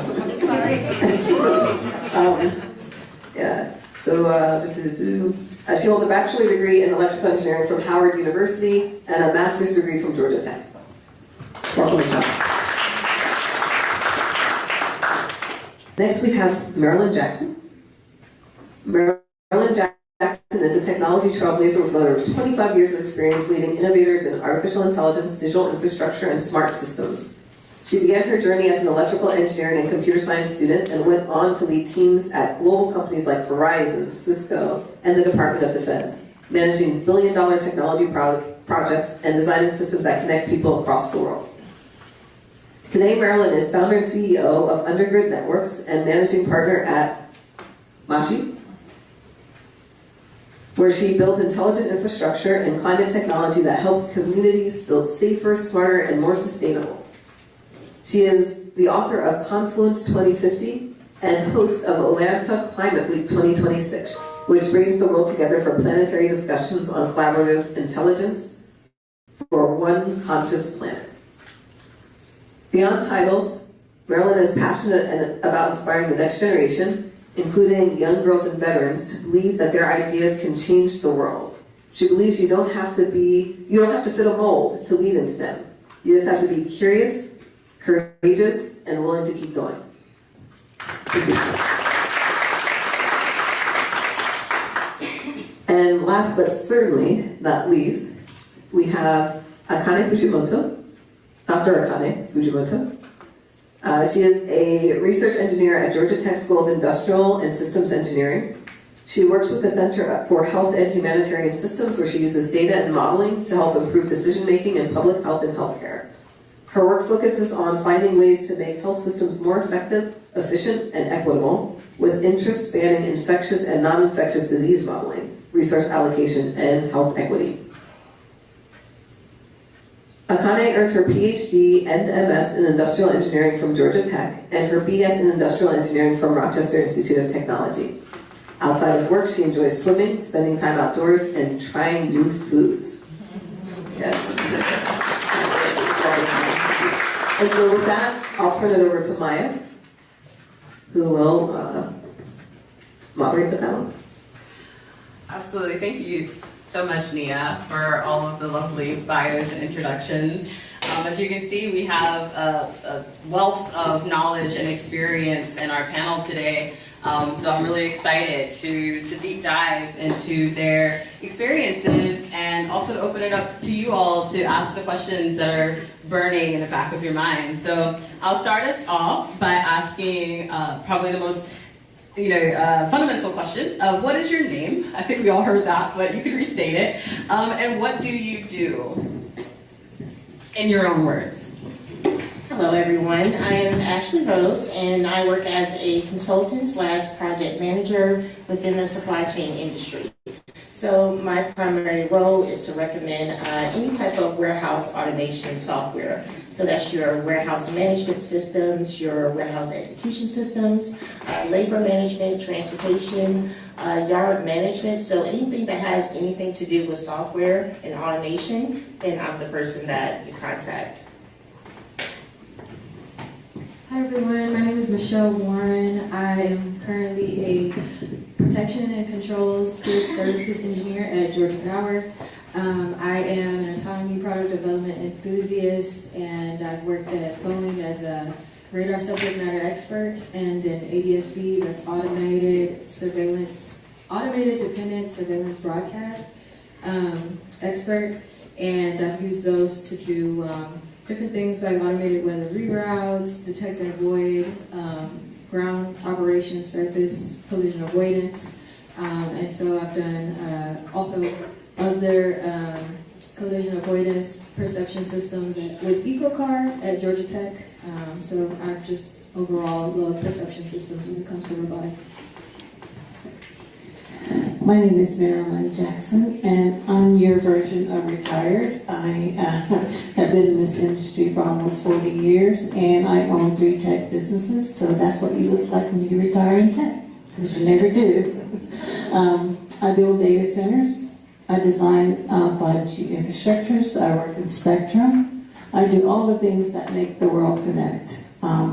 I am pivoting out of that and turning into a planetary steward, because I believe that a lot of the things that we do to advance technology has destroyed the planet, and I think that we need to be better stewards of the planet in terms of how we advance civilization. So that's my new pivot, and that's my retirement job. Hello, my name is Akane Fujimoto. I'm a research engineer at Georgia Tech and the Department of Industrial Engineering Systems. So in that role, I teach a little bit, but my focus of my role is doing research. So a lot of my research is kind of like 2 areas: public health. So how can we use modeling and data and science to make better decisions for interventions, like during COVID? If you had, a vaccine, what is the best way to distribute it to the public? So using logistics, science to improve decision in real life. And then in healthcare engineering, we work with hospitals to make sure that they have good processes. Right now I'm working on a lot of inventory management with hospitals, so how can we make sure that hospitals and other institutions are prepared for disruptions? That's pretty much it. All right, thank you so much for giving us a little bit more of a deep dive into your world. So the next question is, what initially sparked your interest in STEM? I'll take that question. So when I was in high school, I was in a program called International Baccalaureate, the IB program. And so you can choose which science track you want to take for the rest of your high school career. It could be biology or physics. So I chose physics. I had a woman physics teacher and a woman calculus teacher that told me, Michelle, you're really good at math and science. Have you considered engineering? At the time, I wanted to be a photographer. And so to that, I answered, no, engineering is for boys. I'm from a small city called Norfolk, Virginia, that's only known for the naval base there, and pretty much all I've ever heard about engineering was working at the shipyard, so I'm like, I don't want to be dirty, you know? But they opened my world to the fact that engineering is a plethora of things. As long as you want to solve a problem, then you are an engineer. And so my physics teacher recommended a book to me about climate change. And when I read that book, I decided, okay, I want to do electrical engineering, and I want to go into solar power, and I want to save the world. And I didn't go into solar power or save the world yet, but it did show me how big the world is and how many opportunities there are to be able to solve problems and make the world a better place in many different small ways. And so instead of doing power initially, I went straight into electromechanical packaging. So I made casings for batteries, for radar, for radio systems, for things to go out in space. I made casings for them to be able to do those things. And then I quickly got bored with that. Started working in the teardown lab, so I'm understanding different parts that go into airplanes. And then from there, I started working with the autonomy product development team. And that's when I really got into what I'm passionate about, coding and perception systems. So just having an open mind enough to learn more, be curious enough to learn more, afforded me the opportunity to go into engineering and find something that I'm really passionate about. So I will implore anyone that is curious or anyone that wants to solve any problem to take a look at what avenues that you can use to do that, and then know that you are an engineer. If you solve a problem, you're an engineer. That's awesome. I almost feel like we need to clap after that. Yeah, no, thank you for that insight. And some of the students today kind of learned about what autonomy is and what autonomous systems are capable or can be capable of doing. Just to add a little bit more clarification, if you could give, a 30-second spiel on what is perception systems. You said it quite a bit, and I'm sure there's a couple people out there that are wondering, what is perception systems? So yeah, sure. So if you think about how you take in information from the world, you have your 5 senses. You have your eyes, ears, you have smell, you have taste, and you have touch. Those different senses are your perception system. And so a robot needs to use different sensors, in order to take in information from the world. So you might use cameras, the same as, that would be the same as your eyes. You might use radar or LiDAR, which could be the same as your ears and kind of like your spatial awareness.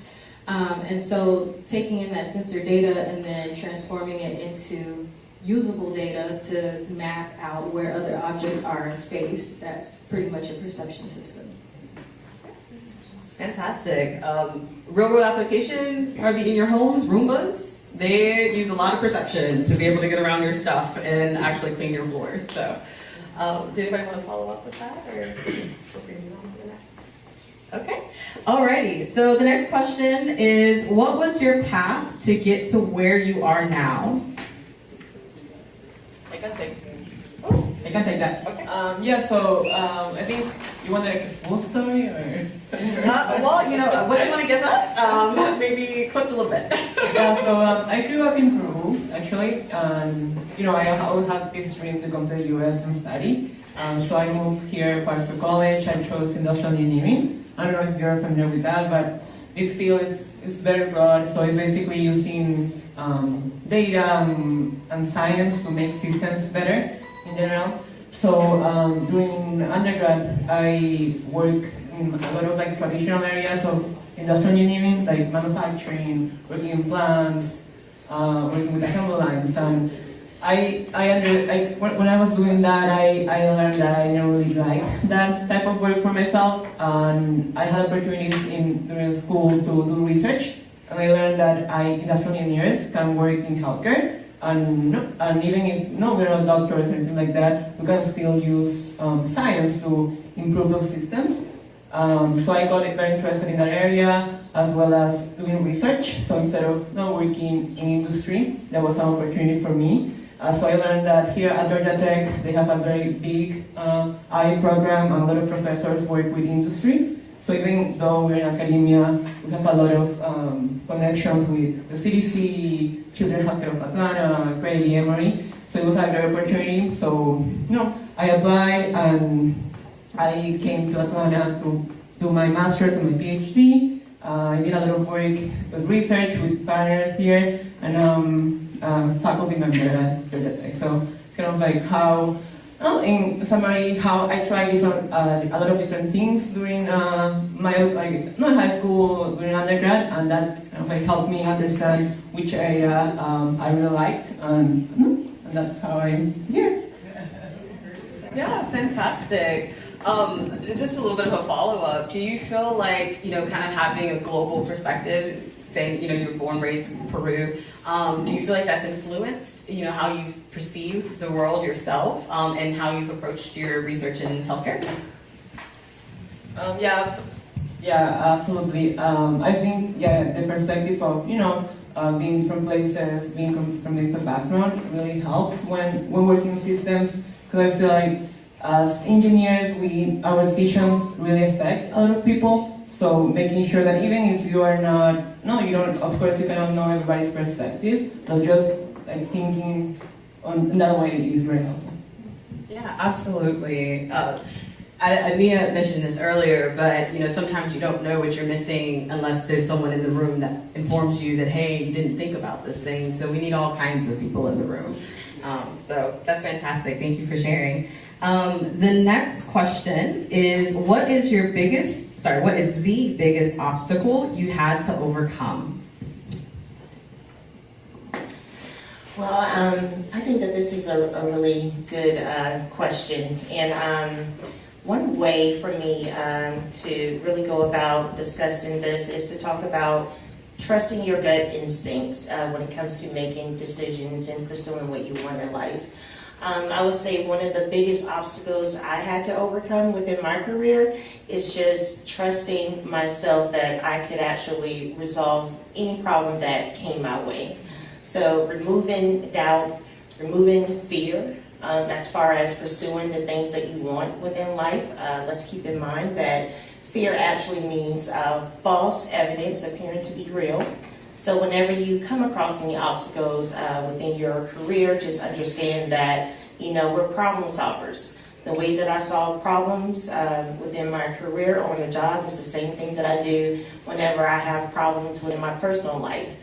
Just kind of overcoming those obstacles of mental block and being able to move forward and pursue whatever goals that you have. So I feel like if you're able to do that, anytime you come across an obstacle, just take a look at it as an opportunity that's going to benefit you as you move forward.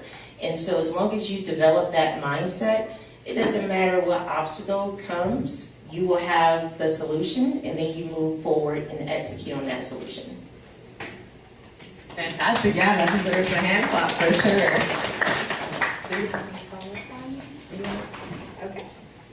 Okay, all right. Well, we're just chugging along here. And of course, we'll have plenty of time for open Q&A. The next question will be, what are you most proud of? I will take that. I would say having a technical background and being in the deep tech space, the thing that I'm most proud of is that I took the time to learn people skills. Those soft skills are going to be so important as you develop your career.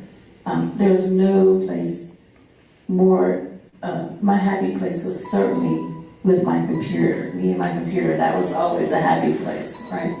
But as you traverse your career, you're going to find that you have to deal with people. And a lot of those people are not engineers. They are marketing. They are those business people. They are those finance people. So you're going to have to learn those people skills. And you're going to have to take those non-technical type of trainings. So you're going to have to continuously learn those things that are non-technical. So people skill development, I think, is one of those things that I'm most proud of because it allowed me to talk to engineers at 8 o'clock and C-level executives at 10 o'clock. So people skill development, I think, is one of those things that I'm most proud of. That's fantastic. Alrighty. So the last question, I'm going to open it up to the entire panel, and I would love for you to share specifically, well, for everyone, but very much so specifically for the youth in our room. Looking back, what advice would you give your younger self today? Looking back at my life, one of the things that I would tell my younger self is to trust the process. Don't get freaked out by different things that may happen. Maybe your plan doesn't go exactly the way that you planned.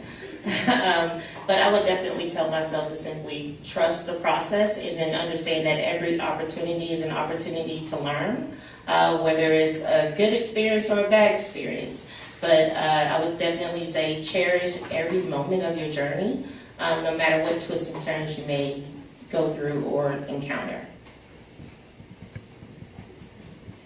Looking back, if I could give myself advice, I would tell myself to ask the question. Always ask any question that comes to mind. No question is a stupid question. Only the questions that aren't asked. If anything comes up and you need to know how it works, why it works, the way that it works, if you want to even get just different perspectives, ask your questions, definitely.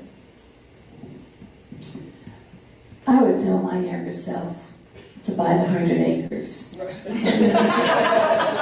I would have labs and garages, and I would have room for my drones and everything else, because I like to tinker and I like to build. So I would have room enough for all of my toys and all of my tinkering. So I'd buy the 100 acres. I think for me, it would be kind of like make sure or don't be afraid to take the opportunities. I feel like a lot of times, like growing up, I wouldn't take an opportunity because I was afraid that I didn't have the experience or I didn't have the skills. So I feel like whenever an opportunity comes up, you have to just take it. Don't be afraid of failure. Sometimes you will fail, but you'll learn from that.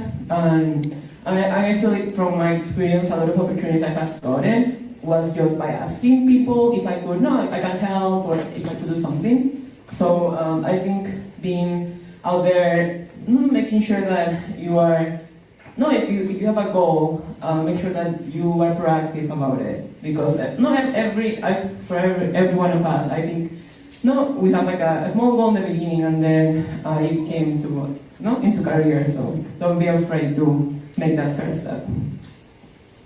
Yeah, fantastic. I know I'm not a panelist, but I would love to actually also answer this question very succinctly, though. I would tell myself that it's okay to not know things, because you cannot know everything. No one knows everything. And the minute you do, I don't know, you will own the world at that point. But it's okay to not know the answer. It's okay to be confused, and it's okay to sit in discomfort sometimes because you're not sure. But you're going to learn, and the more that you ask questions, you get rid of your fears, and you open yourself up, you're going to realize that there's so much that you do know, and that you can continue to grow upon. So I want to share that. And now that actually concludes all of the set questions that we have for our panelists today. So I would love to open it up to the audience to ask whatever question you may have.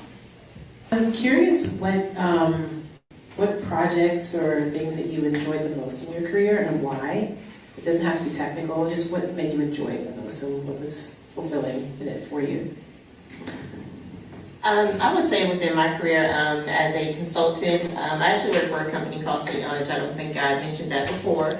But one of the best things about my job is the fact that I get to meet a lot of my clients in person and do a warehouse or a site tour. For me, it kind of reminds me of when I used to take field trips as a kid, getting to walk around the facility, ask random questions, watching the manufacturing of different products that I use at home, and just kind of learning, you know, what happens in the background. Getting to know the people on site that's doing the jobs every day. That's my absolute favorite part about my job. It's just simply learning. I've learned all kinds of things as far as the different warehouses that I've toured. It's just the educational piece for me that I really enjoy, and then also being in a place to where I'm going in and making different opportunities and implementing different software in order to make that process better for the end customer. Because oftentimes I'm the end customer as well, but it's just really fun just learning. I think that's the biggest piece for me. I would say the most fulfilling project that I worked on is definitely the autonomy product development project at Boeing. From there, I got to meet some really pivotal leaders in the autonomy space. That's where I met Nia. We worked on requirements for detect and avoid. I got to work with Hughes Research Lab in Malibu, California, and I got to travel there. The traveling, the working with different people, also as Nia stated, I have a patent. I actually have 2 and 1 pending. You know, getting to be on the forefront of that technology, really the leading edge of those technologies being built, and being able to do that under research and development at Boeing was really fulfilling. Making those connections, and then just, you know, showing me that as long as I have an idea or a question, that we can open up and try to figure out what the answers are. So.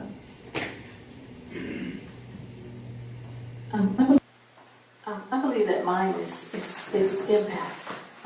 I've been able to work in some really interesting projects, and a lot of the things that we experience here in the U.S. are we live a life of luxury, and so when we do things like have lights or clean water.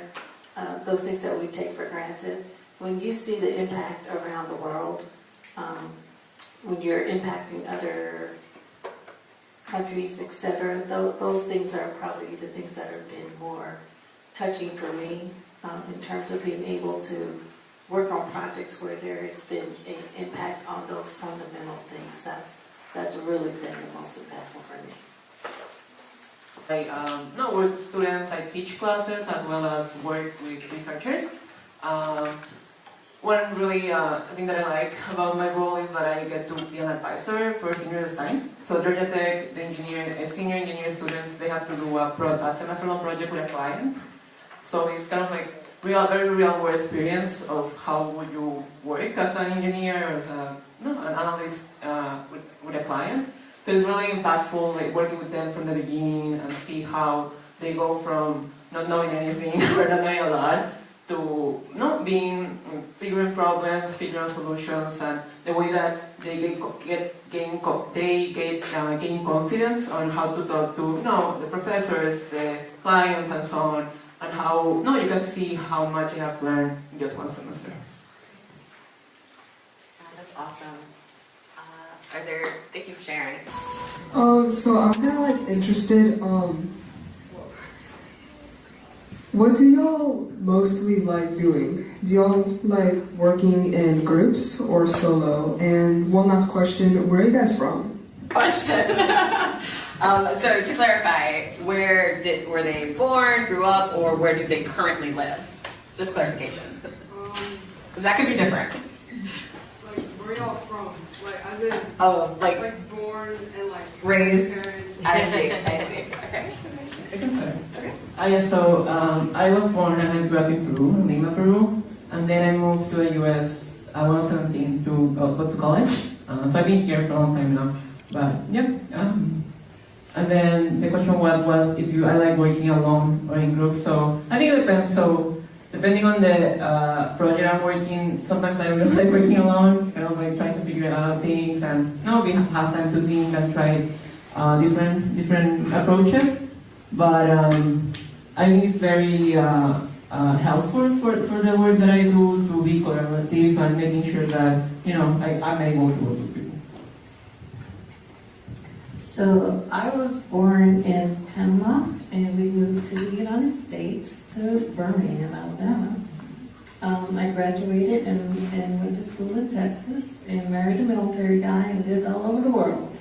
So I lived in Germany, I lived in Italy, and of course Panama. The projects are really depending on what the projects are, whether it's group or whether it's solo. So there's no preference per se. It just, like you say, it depends. I think that answers your question. But do you prefer working in groups or solo? Because we have to choose. An honest answer, being an introvert, and both sometimes it's good to get started alone, but I think you'll find that a group is going to be the answer. Yeah, so I am from Norfolk, Virginia, born and raised. So I lived there until I graduated high school. And then I moved to DC for school at Howard, 4 years. Then I moved to Seattle for 5 years. And now I've been here in Atlanta for 5 years. And I also am an introvert, and I do enjoy getting started on work alone. But as I was telling James earlier, I like to code alone, but I like to troubleshoot with other people, because when there's a problem, it's so much better to have more eyes on the problem so that it can be solved quicker. Because I might be looking at the same thing that I've been looking at, for days and days, and I can't see it, whereas a new set of eyes can see the issue right away. Okay, so I was born in Savannah, Georgia. That's where all my family is from. But my dad was in the military. So I grew up in Schweinfurt, Germany. Lived on military bases up until I was about 11. Came back to the States, and I've been in the Atlanta area for over 20 years now. So I've been here longer than I've been anywhere else in my life. So this is a very good question, very interesting question. I think that most of us are introverts here, or kind of go in between being introverted and extroverted when the time calls. And I'm the same way. I love working by myself. I have a software development background as well. So that's kind of like my introverted side. But when I get into my project management side of the house and continuous improvement, going out, getting to know people, working in groups in order to group think and solve a problem and come up with the best solution. So for me, it is both. I enjoy working alone, but I'm also at the point where I'm starting to enjoy working as a team a bit more, because with the massive size of projects that I receive, as far as coming up with so many different solutions and thinking outside of the box, it's really good to have the perspective of other people in order to find the best solution to serve their clients. So for me, I do like working alone, but I will say that I do enjoy working as a team and being able to kind of delegate some of the other tasks, finding people who I know are experts that may know more about it than I do, and bringing them into a project to work with me. So for me, if I had to pick out of the two, it would be working as a team. I want to add something to what she said. Something that's important is that simple things are okay when you're alone, but when you start bringing on massive and complex projects, you need a team. You have to have a team. And so the more you advance and the more you take on larger projects, you need a team. So I know, again, I'm not technically part of the panel, but I will fill this as well. So a little background about myself. I was actually born in California, but I grew up in Mississippi. Opposite spectrums there. But I would consider myself a Southern gal. And I did, my undergrad there, and then I decided that I just wanted to go to the Northeast and just applied to my master's in New York. So I went to upstate New York for my master's, and then for my last leg of my engineering career, I would call it, or student career, I ended up at Purdue in Indiana. So all very vast different places. And then also through internships and everything, lived in Colorado and Georgia. So I think it's part of the exploration side of things. And as far as the question, I'm probably the only one here that's like, I'm an extrovert.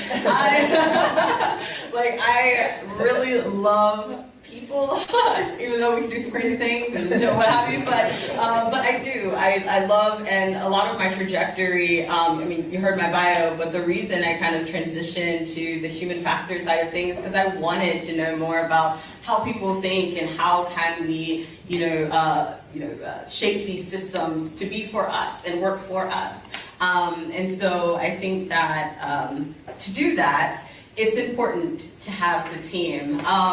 I like to start the brainstorming team aspect earlier on. I think it's okay to take a pause and think through some things yourself to limit, maybe bias of other people. Because sometimes when someone gives you an idea before you thought about it, you can't think of anything but what they said, right? And so sometimes it's okay. It's a process for yourself, but I think that it's critical and important to know that this circles back to you can't know everything, you may not see everything, and so it's great to have the team perspective, whatever that team may look like. It may look like one other person, it may look like 10 other people, depending, or more, depending on the scale. But I think team is very important, so I would pick that. Pretty much out of time, but I think we can squeeze in if anyone has a burning question, and any of the students, burning question, any of the adults, burning question. Okay, so we're going to make this quick. Very quick, I got you. Okay. So, working through personal projects, right, in your tinkering, whatever it might be, what have you learned as far as some type of acronym for a system to work through ambiguity? Like some type of unknown part you need, some type of solution. How do you figure that out? Well, since I'm the OG, we were taught a system by Franklin Covey is a great system that needs to be dusted off and brought to the forefront. It's called the Franklin Covey system, and basically it allows you to prioritize. So you list everything that you have to do, and then you give it a system of A, B, C, D, and then after you've done your A, B, C, D, you give it a system of 1, 2, 3, 4. And so it allows you to prioritize those things that are important that day, that hour, that minute, that second. And so you don't get bogged down with those things that aren't important. You get things done. It's really a great system. That's an OG tip. I would say for me in my work experience, I have a background in software development. So what's important for me is always define the problem, and then also in order to solve the problem, you got to find the root cause, right? Not just the symptom. So what I would do is, one, I would research, and honestly, I would go through my PDCA process. That's your plan, do, check, act. And one of the things that I like to do is kind of like categorize the things that I know, and also document some of the risks that could be associated with whatever problem that I have. So that could be creating like a fishbone diagram, or just kind of documenting some of the things that I'm unsure about. I'm a big researcher, being a former programmer, so Google is always my best friend. So I'm also the type of person, before I get started on anything, I'm going to do some research before I even jump in and get started. But one of the main things, or the main components that has really helped me, honestly, is doing your 5 whys. So, in order to find or understand what that root cause is, in order for you to really be able to solve the problem is, you ask why 5 times. Anytime you get the answer, you ask why again, then you ask why again, and that last why, that's typically your root cause, and you start from there in order to resolve the issue. Yeah, so I'm definitely on the side of what Ashley and Marilyn said, but sometimes all you need to do is go to sleep. I don't just add that in there. Sometimes you just need to reset, you need to turn it off and turn it back on. So, yeah. Yeah. Well, thank you so much. Let's thank our panelists for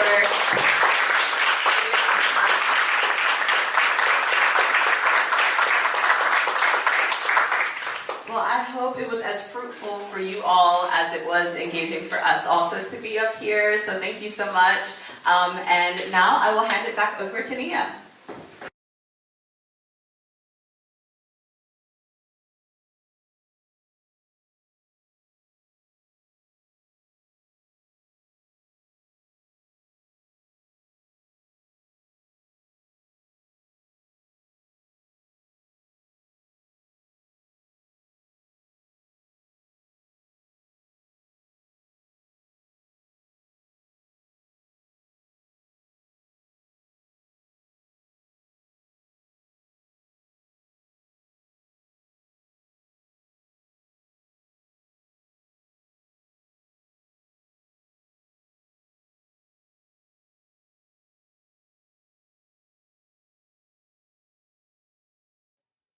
Okay, thank you so much for taking this journey with us today. Gosh, there's so many people I want to thank. I just want to mention the volunteers. Saw several of them featured, during the video. Um, you also, like behind the scenes, you didn't see all of the action that was happening. You saw some things that didn't quite as planned. There's other things that hopefully you didn't see that didn't go quite as planned, but this was an incredible learning experience, and I'm happy for the data because this is doing this, and we will do it again. We might even do it again in months, and so make it a annual thing to be able to collect more data points. So I'm very happy, like with the production team, who, like I said, there's things that you saw that went wrong that we tried to pivot and adapt to. There's things that you didn't see that were happening behind the scenes that they like just made seamless, and so I'm very grateful. I'll just say once again, like they're over there doing stuff. Lawrence and Joe, like I say, if you want to come on camera, feel free. If not, be okay. I know we are just a little bit over time, and so I want to wrap it up. And so I'll just say once more, call for donations. The links are in the chat. So I'm not going to drop them again. If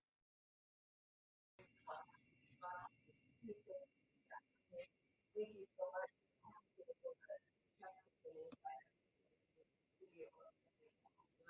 But I do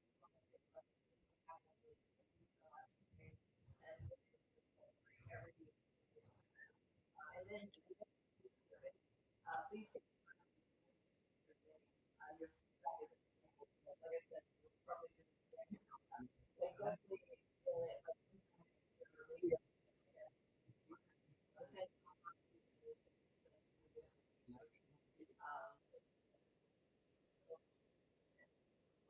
but in your service, let us yeah, let us know.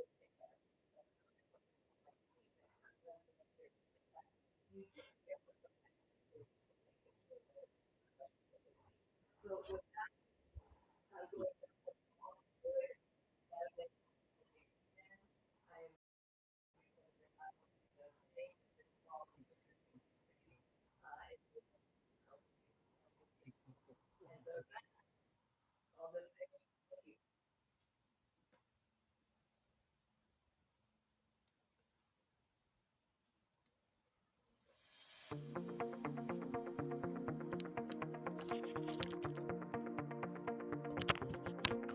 So, as an engineer, I work around a lot of complex technology. I'm very passionate about education. The mission of thinqueBytes is to make topics such as artificial intelligence, robotics, rocket science understandable to everybody. It's really important that in order to get to optimal solutions faster, that we have an inclusive set of the population not only understanding this technology that's being deployed into the world, but also working to build it. What I really hope to accomplish through thinqueBytes is to increase the numbers of people that understand the changes that are happening as artificial intelligence and robotics are being integrated into our day-to-day lives. Robotics kits are expensive. To learn and play around with robotics at home, over hundreds of dollars typically. That's a significant barrier that we're looking to overcome by trying to make this stuff accessible through the nonprofit. And so using money that's donated to buy these kits and to bring them to people to be able to learn.